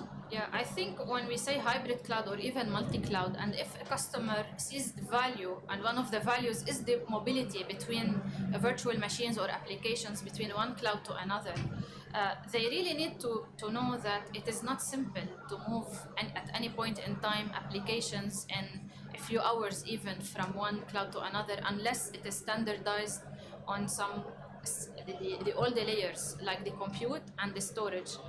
If they are standardized, we can really say we can move, but otherwise, if what they have on-prem, the hypervisor, and their storage is different, then they cannot move them. They need to do a lot of configuration, a lot of tooling, a lot of formatting. If the data needs to be moved, how are they replicating? How are they managing? how synchronous it is. So what we are doing at VMware, and where I see we solve really a problem for customers who see value in this mobility, we have a standardized stack between on-premise and all the hyperscalers, because our VMware Cloud Foundation stack from compute, networking, and storage is available on-premise, and the same stack is available on any hyperscaler. That really means that the customer, at any point in time, they can choose to migrate between their clouds. Otherwise, they have to do their own engineering efforts to abstract away the complexity and the difference in architectures. So they have to do their own R&D team to do what we did. Yeah. So better, if you value mobility, better go for a company that has the same stack, standardized stack, on-prem or on any hyperscaler. Which is majority of our customers, they are enjoying this, and Yes. now we are having this the VMware stack onto the hyperscalers, being in Microsoft Azure, being in Google, being in AWS, being in Alibaba, being in Oracle as well, yes. being in IBM, and all other, let's say, in addition to the local service providers who are actually having these flavors as well. So Noor, what you're saying is that this will remove that, let's say, barrier, which is really they have to do it. And we did this at our expense as an R&D within our company, and we come up with this kind of moment, which is that we solve this industry challenge, that we get to connect this together. Now, this will get me, so this is brilliant. I think, and I hope that our listeners and viewers, they get into they grab it and they understand that dimension of the problem statement, and how we, as a VMware, we manage to help it. Now, the second question in this activity of application, deciding on the application, how long this exercise is really taking? For any, let's say, a small organization or large organization, can you give us just context of time they spend and how important it is to really to do this due diligence phase before you decide where to put your workloads?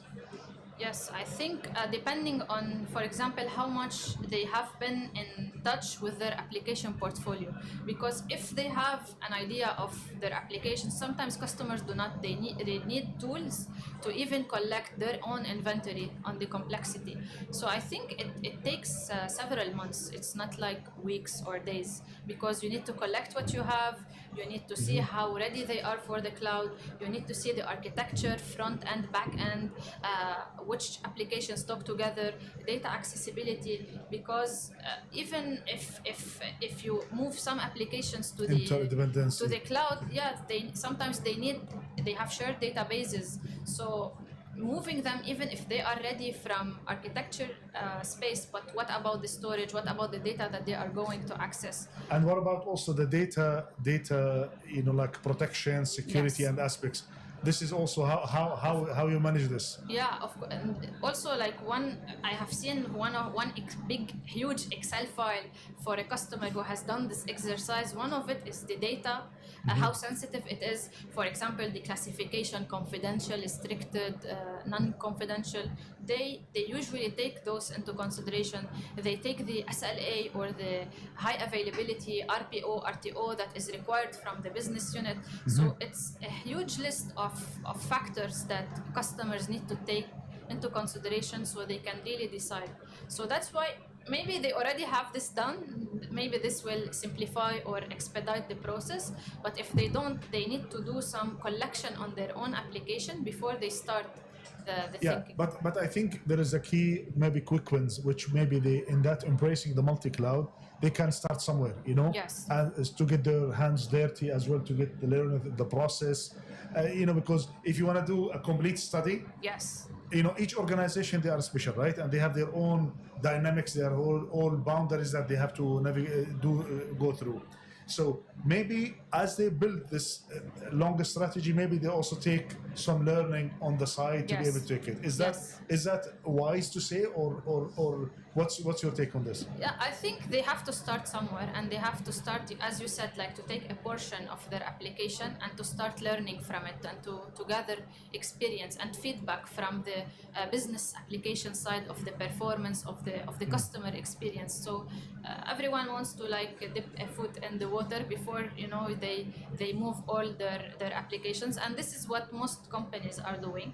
The only downside, for example, if you take, let's say, the non-critical applications, they are usually simple in nature and they do not require lots of changes and performance requirements. So sometimes the learning, you do not learn as much from the simple as you learn from the complex. So even the learning you have from moving non-critical will not give you the full picture. So when you start moving the critical, you will come across new obstacles. But you have to start somewhere. There is no like right or wrong approach, but asking and talking to people from different vendors will help them have an idea about the different ways other companies are doing, what the vendor has experienced in, and they can take what's similar to their environment and have like a more reasonable approach, more structured approach than just doing it on their own. Okay, so Noor, now for your audience, okay, and viewers,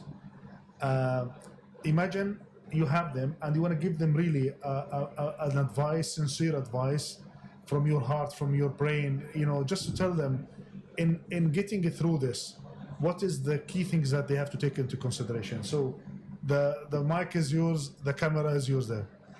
Yeah, I think that vendors, because I work for a vendor, and vendors really have strong influence on customers, and most of the times CIOs and IT managers, they are heavily influenced by vendors. So I think they need to talk to, as much as possible, people who are unbiased when it comes to hyperscalers, to talk to people who do not have a lot of stake in the decision, and to try to hear from them about their advice, their experience from big enterprises who have done this, and to get in sync with their developers, the skills that they have, because also the skills from the people inside are important into starting with the cloud, because it's a different approach. So and also it's proving to be expensive. So they really need to look at many aspects, to do some inventory of their applications, to have a look at all the factors that we discussed, from application type, front end, back end, criticality, data sensitivity, DR, backup data. So there are lots of considerations. So start with understanding what you have, because you cannot make decisions on what you do not understand. So understand your application portfolio, and then from there try to build your strategy, and not aim for the cloud and then do it the reverse engineering way. Okay, good. So Noor, thank you so much for enlightening us, as well for our reviewers and listeners around the globe. Definitely, this is not, we try to simplify it in 15 to 20 minutes just to share with you. I know this is complex activity. As you said, what you used to have applications, although we have different layers and architectures, but they are interconnected. Yes. And they have a lot of dependency around them. And there are different security network, data layers, what have you, APIs, external. So it is really required to have a proper due diligence, proper planning, but at the same time also to have learning as we go through the process, and then feeding this back again and again, so that you will be able to get to your desired outcome, which is getting the benefit and the promise of the multi-cloud. And I think here with what you described as well, Ahmed, we with VMware, what we come up with is the vCloud Foundation. It's help actually bridging that gap, at least from the technology stack point of view, and then we're going to talk about the operation elements. So it will make it easier for them, so that they can, it's not just about workload replacement, but also getting the best out of what you have, as well of what the hyperscalers are going to be offering you, as well their native services that you're going to combine your capabilities to do what the promise of the AI, machine learning, and the new things that really build on that application. The big hype. The big hype. Yes. So, Noor, thank you so much for being with us. Really appreciate it. And now for our listeners and viewers, we're going to be getting to the second subject, or third subject of that multi-cloud, let's say, element of the operation. So how to operate through this multi-cloud. Again, to the same story. We've been in single cloud, we had some challenges, and now when it comes to the multi-cloud, how we are going to navigate through this. Without any further ado, we will be having our next guest with us, which is Muhammad Jamaluddin, that he's gonna take us through this, let's say, operational aspect of the multi-cloud. So stay tuned, don't go. We're gonna be still broadcasting in a 1 minute. We'll change seats and we'll have Muhammad with us. Thank you, Noor, for Thank you, being with us. Rashid. Thank you, Thank appreciate you. it. Thank you.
Welcome back to the show. I'm your host, Rashid Al Omari.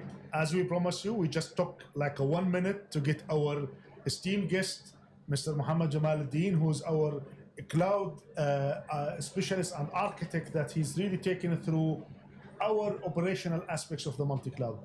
As we were discussing with Noor, imagine we had challenges of managing the cloud, which is we used to have it on our private, and there was different aspects we have to take care of, being security, operations, day-to operations, cost, and different elements of upgrades, what have you. Now the questions we'll have in the multi-cloud era, where not only we have our private clouds, we're having service providers, we're having hyperscalers, how to get through this and how to manage getting that in one place that we can really control and have the right governance around it.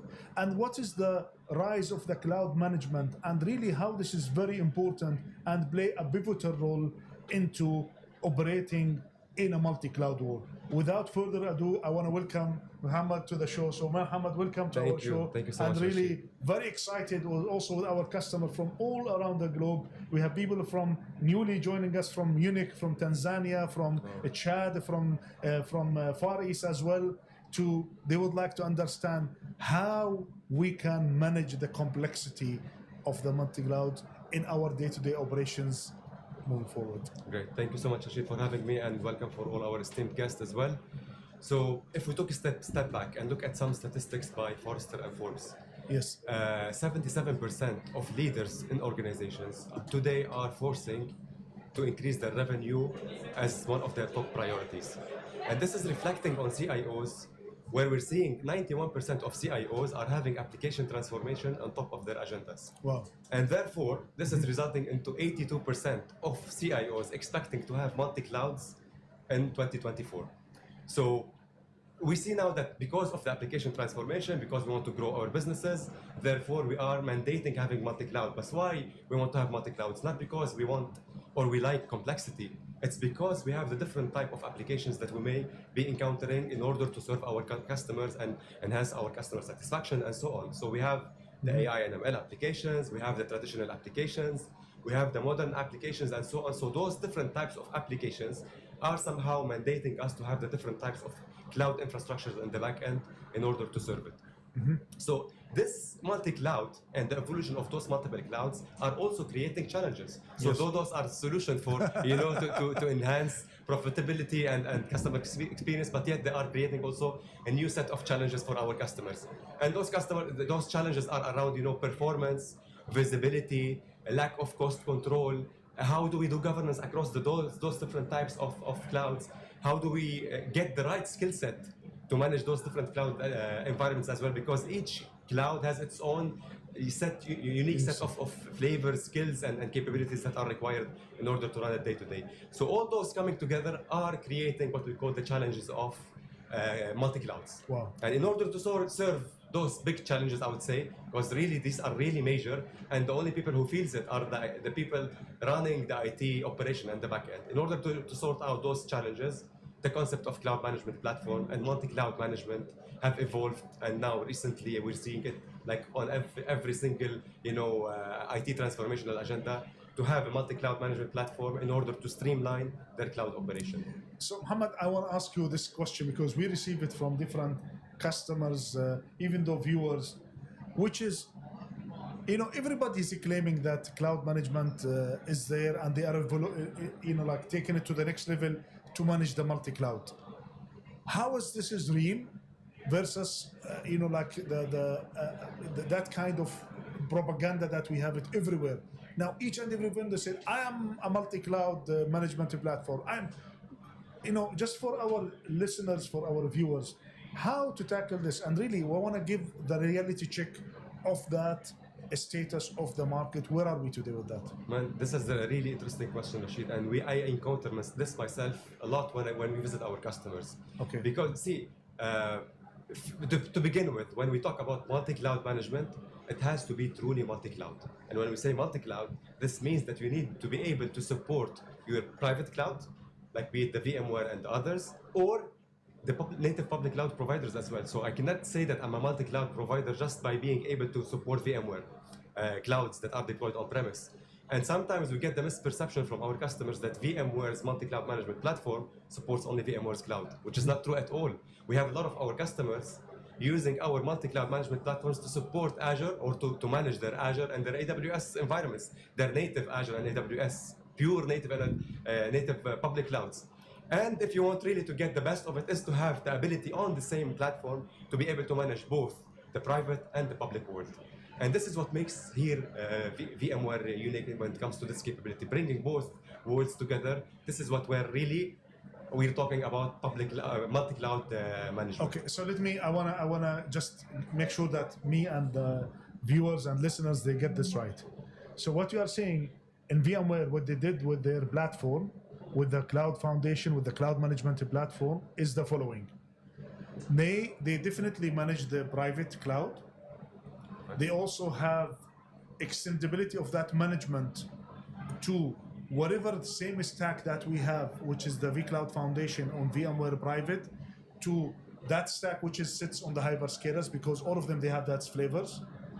And not even though that, if customer doesn't have that choice or that option, which he's also managing his native services from hyperscaler, is still with the cloud management platform that we are having, he will be able to manage all of that. Am I getting it right? You are 100% right, Rashid. So we don't want our customers to somehow sacrifice the capabilities that are sometimes natively available on the public cloud providers. So if someone wants to, for example, use a Lambda function on AWS, we don't want to tell him, no, you either use VMware and you should not use anyone else's service.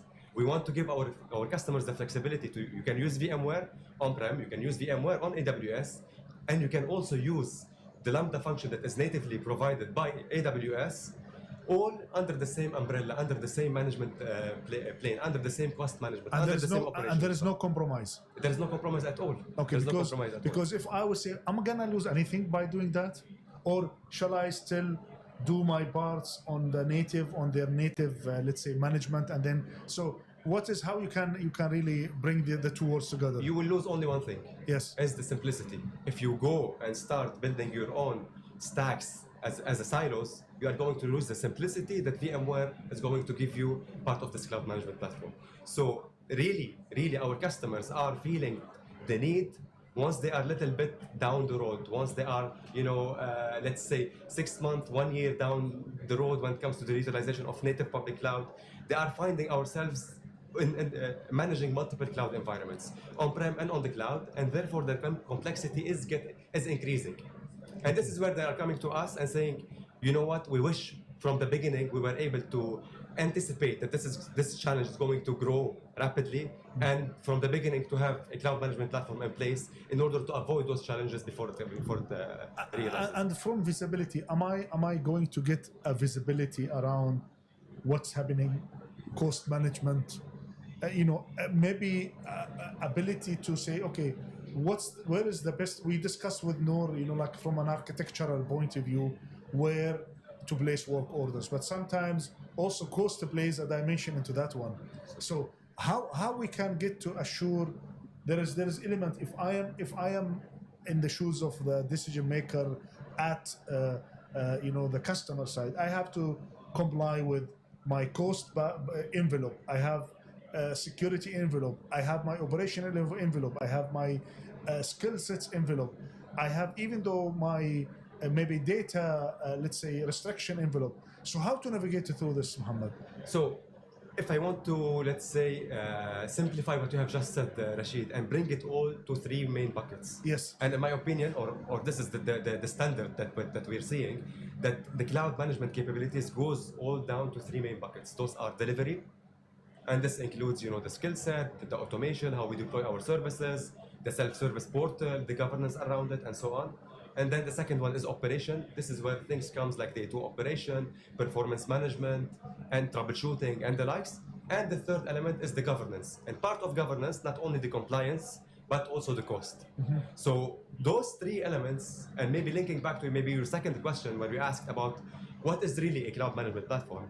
If you don't really have all those 3 elements supporting the multi-clouds, all the different cloud providers, native and public, together under one platform, then you don't really have a cloud management platform.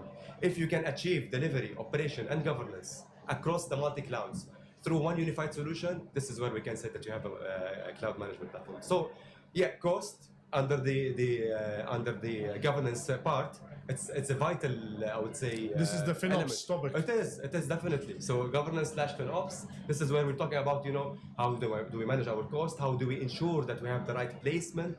How do we make sure that this application, it's ideal to be ran, for example, in that specific season on AWS, and then maybe later on bring it back to on-prem or shift it left and right and so on. So all those I would say questions are extremely important to be answered in a scientific way, because today we're witnessing a lot of our customers are using a lot of spreadsheets, and spreadsheets means a lot of room for error, right? And therefore, you can never get it accurate, never. And the challenge is even growing more and more and more with the growth of the footprint. Now 91%, again, but going back to that statistic, 91% wants application transformation. How do we want to grow our revenue? How do we want to grow our application transformation without having solid data and smart solutions in the back end to help us answer, I would say, simple questions? This is where we come. So Muhammad, with this, now again you trigger another question, which is related to the innovation. So yes, I got it, and I think our audience, our viewers, they got that, which is, yes, we will bring all to this together. There are 3 buckets that cloud management needs to have, which is to play it, even though not on in a multi-cloud world. Now, the question will come in the new innovation into this platform, and we are in GITEX, and the motto is like, imagine AI in everything. Absolutely. So what is the role of AI innovation into getting the CMB or the cloud management platform to the next level? Can you share some thoughts here? Of course. And now you cannot talk IT or technology without mentioning AI, right? It would be I would say, shame. And VMware are doing a lot of I would say, advancement in this domain. So talking about AI and ML specifically, a lot of our solutions are driven by AI, such as, selecting the right place to place your workloads, comparing the different, let's say, costs across the multiple regions, coming up with some troubleshooting anticipations for proactive prevention of outages and so on. But now what is becoming even more unique, that we are coupling Gen AI with AI. Okay. So we're putting Gen AI on top of the beauty of our AI, I would say, solutions. And we're allowing our customers to ask questions, like to ask very, I would say, fair questions, such as, you know, how much would it cost me to run that application on Cloud A? And how much can I save if I move it to Cloud B? And what would be optimal for me to run that specific application with those conditions? So in plain English, we'll be able to put some set of, you know, requirements, some set of stuff, and let the generative AI come and give us the answers based on what we have in the backend. And this is in the platform. This is the new innovation. So we have a lot of what I told you now, and part of you know, the Tanzu Hub and the innovation that we're doing across our products line. And there are a lot of things coming out and will be announced very soon also in Explore and in the upcoming months as well. Okay, brilliant. So really, I think Muhammad, this is something which is, you know, like governance, control, maintaining integrity, maintaining also compliance with you know, sovereignty also is another thing. And I think that element of jurisdictional, let's say, like compliance that you know, customers have to do it, is that also something that cloud management as part of the governance is providing it? So again, this comes part of the I would say the smart placement, because sometimes, and part of our self-service capability, the end user will come and say that, for example, I want to provision a specific application, and those are the business consideration. For example, so let's say that this is a mission critical application, and this mission critical application contains PII data, for example, and contains government sensitive data. Okay. For instance, based on those inputs that the user will just simply select from the self-service portal, the intelligence will come in the back end, and based on the business rules that are already defined by the customer themselves, we will be able to say that, by the way, this is a type of workload which should not run on a public cloud at all. And this is what we call the cloud guardrails. So, you know, we use the cloud, but there are some guardrails similar to those that we put for our kids. So those we put out to our kids on the bowling track. Yeah. Right, so you know, no matter how you throw the ball, it will always be within those guardrails. So this is the same for the cloud. So we put the guardrails, we specify those, let's say, set of policies, and we tell our customer, you pick, and we decide where this specific type of workloads should sit. And to answer this, yes, specific, I would say, inputs will enforce us to run that workload only on a sovereign cloud, and we manage it the same way. Okay, Mohammed, do you have a story that you will tell your viewers and customer, you know, like from really where that become a reality, without mentioning names of the customer, just you know, like if it comes from the top of your mind? So yeah, I know a large financial institution that I'm working on with now closely, and I'm sure that if they are listening to us, they will figure out who they are. They are huge on cloud migration, and today they are putting 50% of their workload on VMC on AWS, and the remaining 50% is running natively on AWS. So they wanted to bring the beauty of AWS, yet they did not want to lose what VMware is offering them in terms of, you know, simplicity, skill set retention. You know, the way we cost, also we price VMware is different than public cloud to some extent, right? Because at the end of the day, you buy a set of hosts, and then you can run to some extent as much as you want VMs as long as the resources allows you to do so, versus when going natively and running virtual machines, it's a consumption based. So they are seeing this huge value into this pricing model and to the resiliency, the VCDR solutions that we have, yet also they wanted to leverage those, let's say, modern services. So, and, you know, bringing this, I would say, cloud management layer on top is the cherry on top of the cake, that they are really seeing this, I would say, managing and seeing this whole solution as a unique solution for them. Okay, so Mohammed, really thank you for being with us today and sharing your insights, your thoughts around this. I know there are so many details that we can, let's say, unveil and cover as well in going through the subject. We're actually having, I have to say, from Najib, from Tunisia, from Khaled, from Helder, from different people from around the globe. They're actually passing their regards. So thank you for really being live with us, and appreciate your participation and also the questions around how we can really tackle this. So a lot of feedback we are taking actually from our customers, from our viewers, to see, okay, so their active participation is really crucial. And thank you, Mohammed, for sharing this with us. Definitely there are so many to be covered, to be discussed. If you are physically in GITEX, you can come, you have the experts where they can talk to. If you are not, well, stay tuned. We have other sessions which is going to be coming. In 2 minutes, we're going to be discussing, the promise of the value and the impact of this technology and how we can really continuous measuring it, realizing it. I know this is not a new topic, but this is something with all the dynamics that we are seeing, with all the new innovation is coming, the multi-cloud, the AI, the Gen AI, so many things coming. Still, we need to maintain that technology is coming for a purpose and it has an impact. And this impact needs to be identified, as well measured, as well realized as we go, so that we keep investing as well. Organizations, they will get to their next aspirations or whatever targets they have in mind.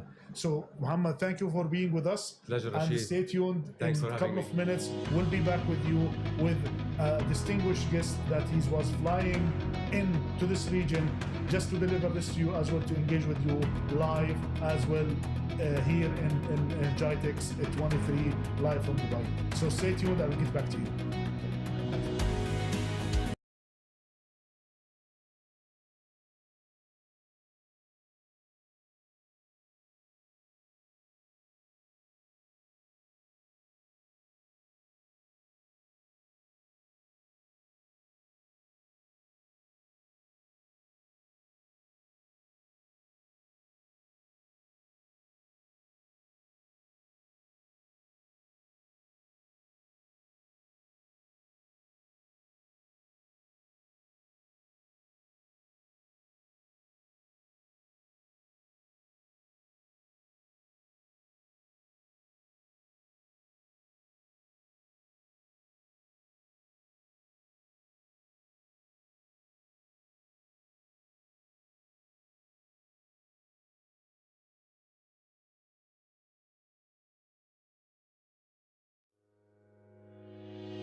Welcome back to the show. I'm your host, Rashid Al-Umari, and we are so thrilled to be live with you from Dubai, GITEX 23. We're having a special guest who's really flown just overnight, just to be with us here. And this is the first interview in the whole GITEX. We're privileged to have Artem, who's our director for all the advisory services in the South EMEA region. So Artem, welcome to the show. Thank you very much for hosting me here. I Pleasure hope to that be you here. freshen up. You know that you come just straight from the plane to the show and to this podcast. When I left Paris, it was 4 degrees Celsius over there, so I can tell you Dubai is really welcoming me properly. So welcome Artem to the show. Now for our viewers and audience, really we really thank you for your active engagements. You are always there, you are asking questions, you are giving a thumbs up, you're encouraging us really to deliver more and more. And also I hope that you will like our active, so we're not switching off the camera, just staying online to show you that this is live and this is real. So without further ado, Artem, our topic today is what around the value, the value perception, and everything that we are doing, even in technology, in business, even though at personal life, should be coming with outcomes, right? Absolutely. So the challenge that we are having with all what you see within, let's say, the innovations that's coming. Now we're having AI, machine learning, generative AI. We are just embracing the multi-cloud. So many things is coming. So with all that in mind, we need to go back and please just define for us like the value and the value perception in these kind of innovations. You're 100% right. Defining value is the cornerstone of making decisions, weighted decisions, where to invest, what to pursue. And I always tell to my partners and customers, start with business priorities. Take a look at your annual report if you're a large enterprise, or try to understand what are we trying to achieve from the business perspective. Because it is the business priorities that define IT objectives. For example, you want to accelerate your time to market for digital customer services. Good ambition, nice objective. It should then be further decomposed into IT initiatives and the value drivers. IT initiatives, I don't know. For example, it could be shortening your release cycles. Value drivers, you may want to change the applications that support certain types of business services. IT initiatives, this is something that will define the necessary capabilities. While drivers, that's what would help us to identify the value levers. The technological things, the technological matter that would help you or us together achieve the objectives. One important point. It is essential that we not only identify our objectives, levers, drivers, and so on, we need to quantify them. We need to come up with a dollar sign. Okay. So for every objective, for every value driver, we need to assign a metric. We need to assign a way to measure are we successful or not, and what are we trying to achieve. That's exactly what the advisory services team does at VMware, working together with our valued customers to define what is the art of possible. So Artem, just you just walk in GITEX as you came through the airport directly to here, and you have seen so many exhibitors, so many technologies, so many innovations that actually, if I'm the customer, I will be I said, okay, let me get through this. Yep. I need to look at, like what you said, my objectives, my company, what to try, and then I try to see how I will fit this into delivering these. Or shall I say, okay, I need to have AI, I need to have this, and then figure out what's there. So what is really the right order to be able to get this right? That's a good question. You, as we just discussed, you always start with business objectives. The next step is defining the role of IT in the organization. We're talking about the technological world, and we need to be very conscious of what we want from an IT department. In all honesty, many of IT teams have lost their credibility or relevance with business because they focus too much on keeping the lights on or integrating their whatever storages, networking, and server equipment. Frankly, if you are concerned about bringing money to the company, you don't care how fast is your DIT application in a storage system. Is it the best one or the second fastest? What you care about is the existence and the quality of business services that are provided by the IT. So now I think we discussed this before, which is now the role of IT. Yes. Right? So, and if you remember, if you go back, I don't want to go back back to history. There was a moment which is technology really changed the landscape of business. Now today, and then we go through the plateau and then dip down, and now it's back with all the new things that's happening. How you define really the role of IT in the new era, especially with this kind of multi-cloud AI is really swarming the whole universe and the potential and the hype around it. Personally, for me, IT departments must become digital service builders. No integration, no keeping the lights on. You need to start with business value and create new digital services. You mentioned AI. Okay, that could be a nice enabler, but it is the IT that define use cases for them. And the hype curve, we all know, it is the job of IT departments to come up with use cases that would drive adoption of certain technologies like AI. We can go through multiple examples of those use cases that are already on the plateau of productivity or on the slope of excitement or at the top of the hype curve. It is important that we prioritize these use cases based on the business value. And that's, by the way, what VMware does for our customers. We, with our solution called VCF, we provide the foundation for managing infrastructures everywhere, on-premise and public cloud, with consistent management and policies, so that IT teams can focus on building services rather than keeping the lights on. Okay, so now, the first thing into this is really defining the value. Yes. And the value perception is different from organization to another based on their priorities, right? Now, so once we define it, I think then there are two elements, which is then how I can see whatever solution fits to help me. That's one. Right.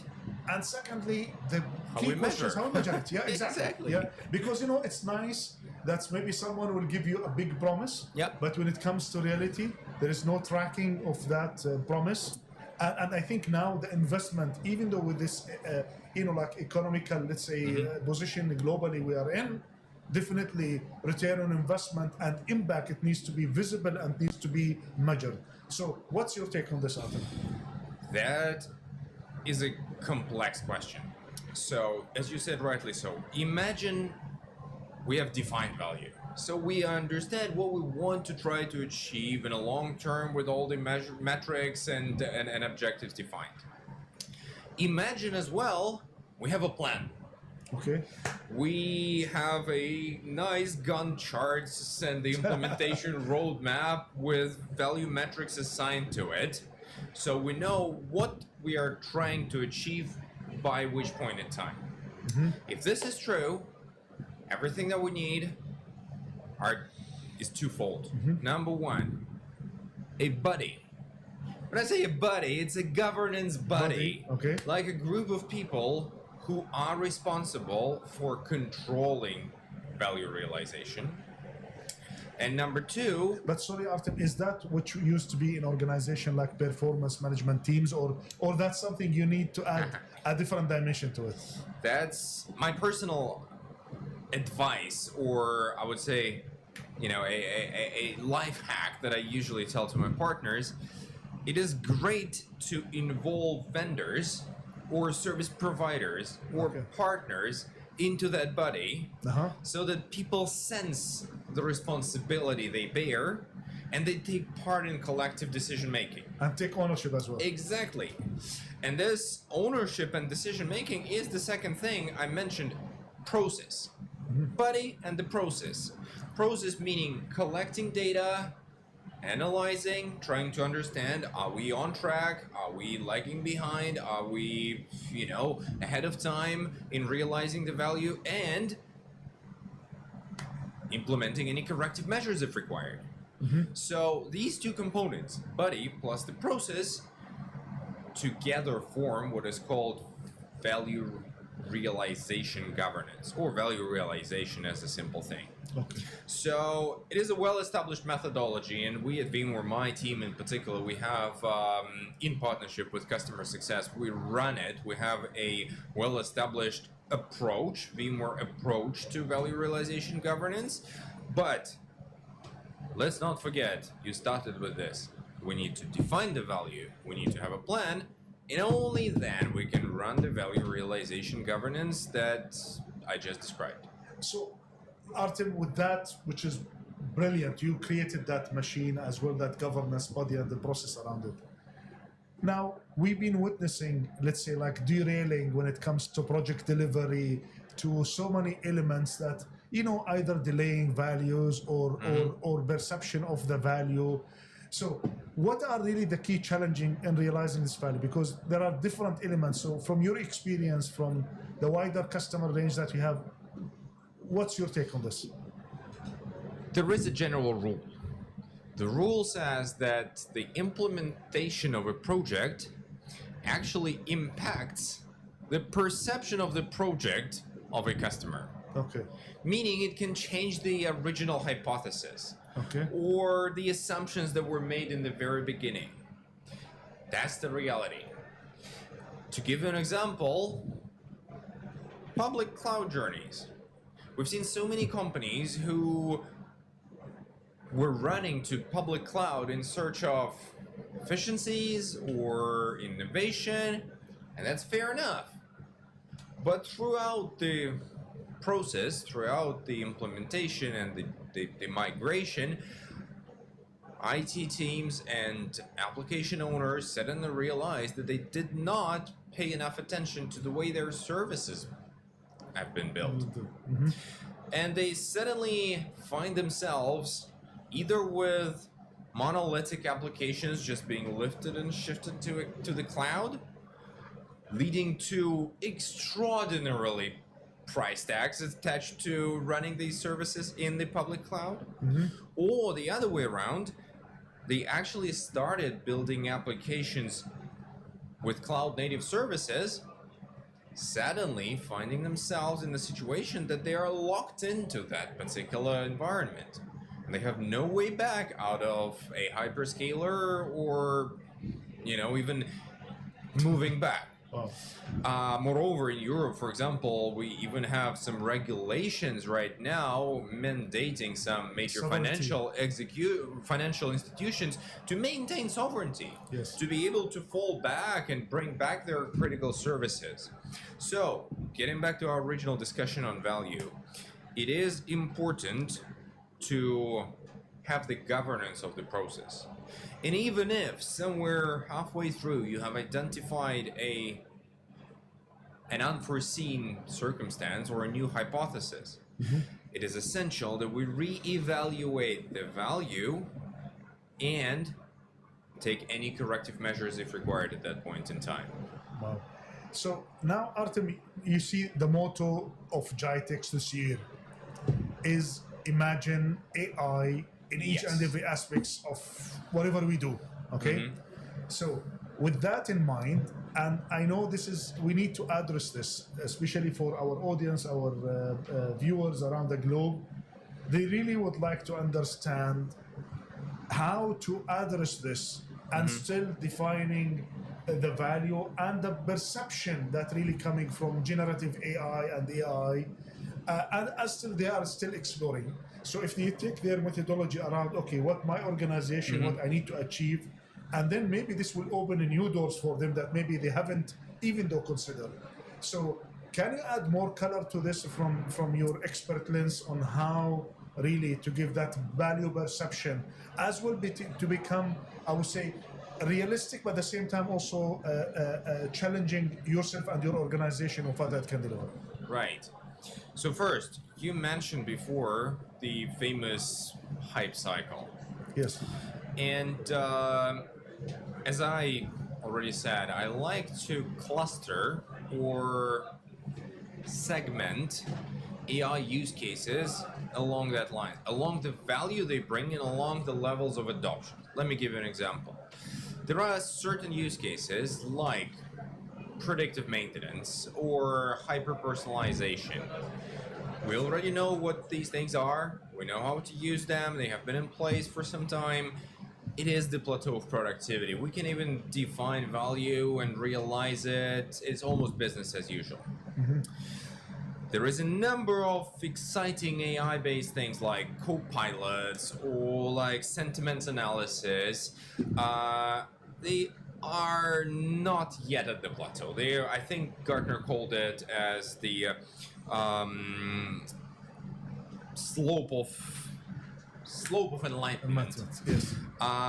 That means that we have certain expectations and certain understanding, but it requires adoption and testing, a lot to be discovered. And there is well-known Gen AI thing, which in many cases is still unknown. It's the top of the hype, it's the top of the curve. But are we sure we would realize value from these use cases? Not yet. There is not enough experience.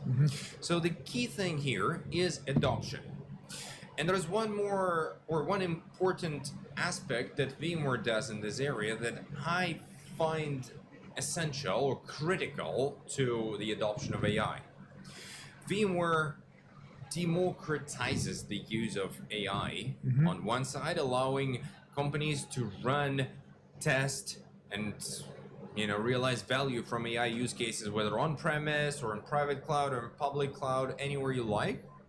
Second, VMware allows companies to implement AI use cases while maintaining security, compliance, regulatory risks, taking off all these concerns. Because with VMware Private AI, you can run them in your data center with your own data, not compromising on any security concerns, as an example. Wow. So I hope that with VMware Private AI, more and more companies will be able to start adopting AI use cases, will get more experience and move those use cases along the line towards the plateau of productivity when we can predict, define value, measure it, and realize it for the business. Perfect. So, and I think in that note, Artem, we are in our podcast for our, this is for our viewers and listeners. We're gonna have a special guest actually coming from different segments. One of them, which we're gonna be hosting tomorrow around the healthcare. And actually, he's the head of AI in that healthcare service provider, which is a huge organization. And he's gonna be sharing with us his thoughts and then how that could be deployed really to help them in the different life cycle of the healthcare services. So, and I think these customers, like what you described, Artem, they are now trying to find the balance between the hype to get experimental, but also to get their hands dirty. And one thing, since you I know they're coming to the region and you're coming more and more, something unique, and this is what Ahmed discussed this morning in the inaugurating of this special edition of the podcast, that in our region, we're really taking, a spearhead when it comes to deployment, taking risk. It might not be perfect. So here, for example, we have Ministry of AI. We have, even though parallel to this, there is the AI, activities, which is forums, just to push the envelope to exactly what you said, guys. We don't know unless you start adopting it, Ryan. Then we have to get the learning, and then we get the benefit. And honestly, with everything that I see around me, I can tell you that this region is definitely on the cutting edge of identifying and adopting new technologies, new use cases, and artificial intelligence in particular. So it's our job to create conditions for further experimentation, for further adoption, and further value realization. And our team is here to help to make sure that we govern and orchestrate the entire process, testing, trying, failing, and repeating. Okay, so with that, Artem, I really would like to give you the platform for the audience and the viewers, just to talk to them. I know that there's so many people coming to them, knocking their doors, vendors, promising them with so much return and value. And I have to say, in a real story, that's something real. One customer told me, if I will calculate that value, I'll be the richest company in the world. Okay, so put this in context, Artem, in terms of whatever, being at the vendor side or a partner side, promising a value, normalizing that value as well from the guys who want to go through that experience, as well make sure to go through that a process of identification, measuring as well, especially for the new things. How are you going to address this to them? The floor is yours, the mic is yours. That's interesting because in my career, I actually had an experience of working at a customer side, at a service provider side, or a system integrator, and now at a solution provider or vendor like VMware. I think an important point of ensuring the success of an initiative is actually having the skin in the game, the sense of ownership that you mentioned of all the parties involved, whether it's a system integrator or vendor or whoever else. And this is something that I personally enjoy doing in my current job at VMware, is being part of customer governance buddies, helping them to navigate through the cycle and ups and downs of implementations to make sure that we achieve the value that was defined in the beginning. So I told you about the trick. Involve your service providers, involve vendors in the process, and when working with VMware, you'll definitely make sure that we put our skin in the game. We have the experience of owning the solutions and running them together with our customers. That's a key to realizing the value, in my humble opinion. And Artem, I will end up this session with a quote, because like what we were hosting Elaine, which is our PR agency that they are helping us in spreading the word out. You were just saying the most important thing when customer actually say it. And I will say when Vodafone CTO publicly stating that he managed to realize cutting cost by 50% in his global operation, that's big. Exactly. And we know the size of the Vodafone. We know the size of their operations globally. And for them to say this by working with VMware to reach up that thing, actually, that's big. It's massive. Big message to the market, and even though for internally that yes, they realize this value, and this is where the role of technology, where it comes to really to bring back to the business by saving money, then they can invest in new areas which will give them that differentiated edge into new technologies like AI and X and Y and Z. The impact of technology is huge, and the proper governance and the engagement of all the parties involved lead to such good examples like the one that we had with Vodafone. Totally right. So Thank Artem, you. thank you so much for being with us. I know that you have some rest. You need to get some hours of sleep. Enjoy GITEX, enjoy Dubai, and definitely we'll have another discussion during the week with you. So thank you for being with us. Thank you very much, Rashid. Thanks for hosting us. I appreciate it. And for our audience, viewers, really thank you. You've been bombarding us with really your comments. Thank you for our viewers from India, from China, from Thailand, from Germany, from Spain, from Nordics as well, from Tunisia, from Chad, from Nigeria, from Egypt, from Jordan. The list is big and huge, so thank you really for your participation.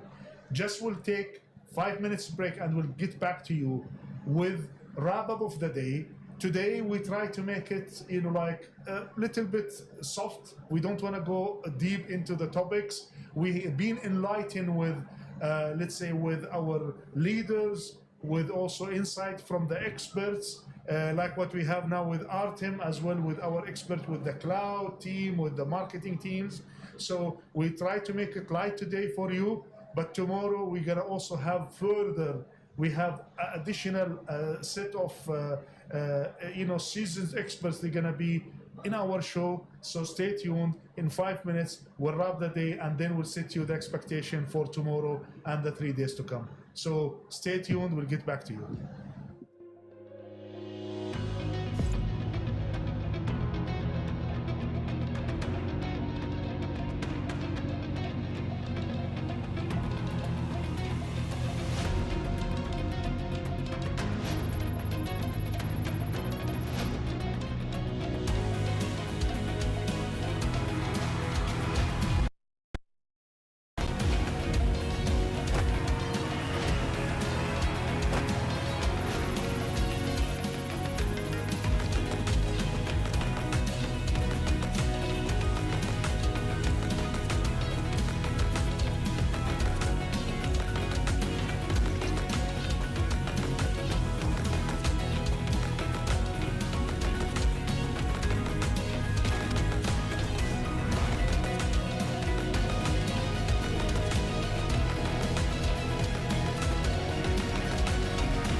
podcast with Rashid.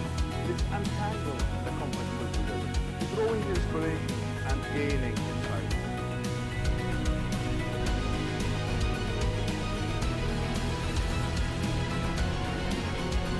With the lineup of seasoned experts and industry leaders,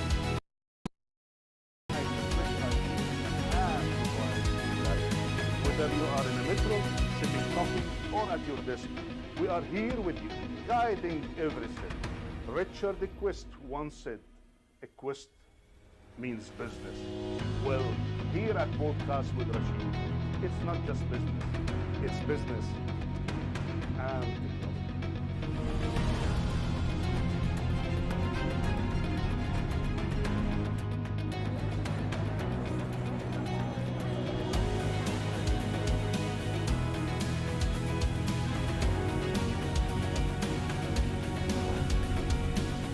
Feeling lost, confused about making the right technology decisions for your business. I'm Rashid, and I have been where you are.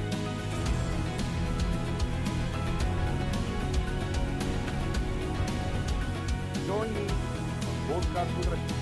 Let's untangle the complex together, growing inspiration and gaining insights.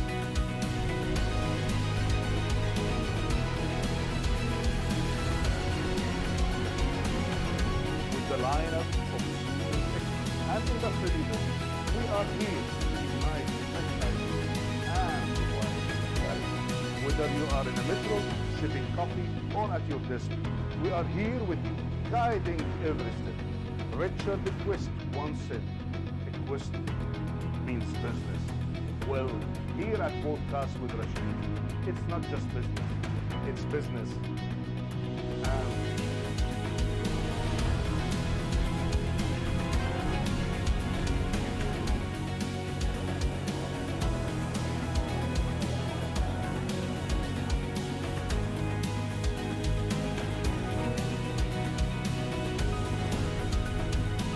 feeling lost, confused about making the right technology decisions for your business.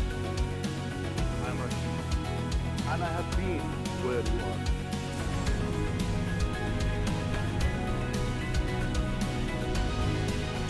Join me on Podcast with Rashid. Let's untangle the complex together, growing inspiration and gaining insights.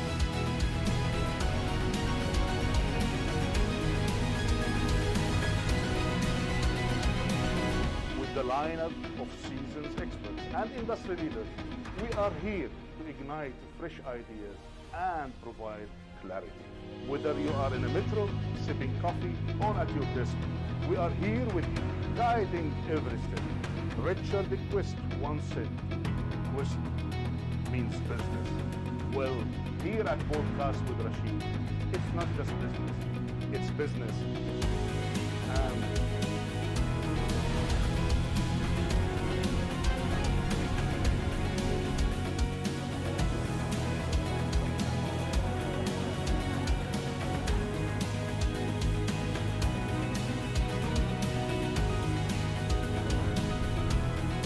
feeling lost, confused about making the right technology decisions for your business.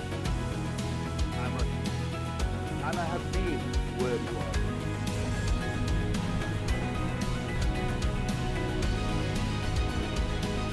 Join me on Podcast with Rashid. Let's untangle the complex together, growing inspiration and gaining insights.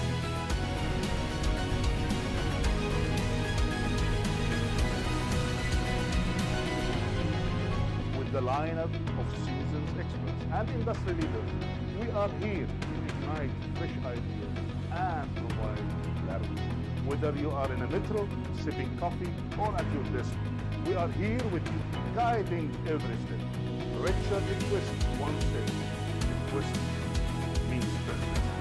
Well, here at Podcast with Rashid, it's not just business, it's business and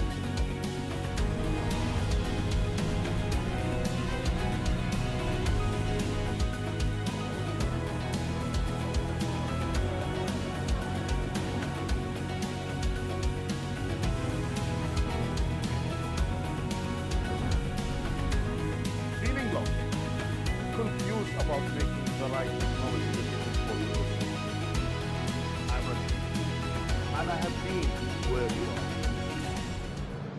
are. Welcome back to the show. I'm your host, Rashid Al-Umari. I'm so thrilled to be with you live from Dubai, GITEX 23. We are broadcasting this special edition from the VMware booth. Today, since the morning, we've been discussing different topics. We inaugurated our broadcast edition with our Vice President and General Manager for the METNA region, Ahmed Ouda, which he shared with us his reflections and thoughts around GITEX, the participation. Also, we get it through with Ihab, our Senior Director for Engineering within the region, around what is really to expect from VMware within GITEX and the experience and all the activities that happening within our booth within GITEX 23 and all the lineup experts that we have just to deliver the messages, share experience, as well to have a dialogue with you.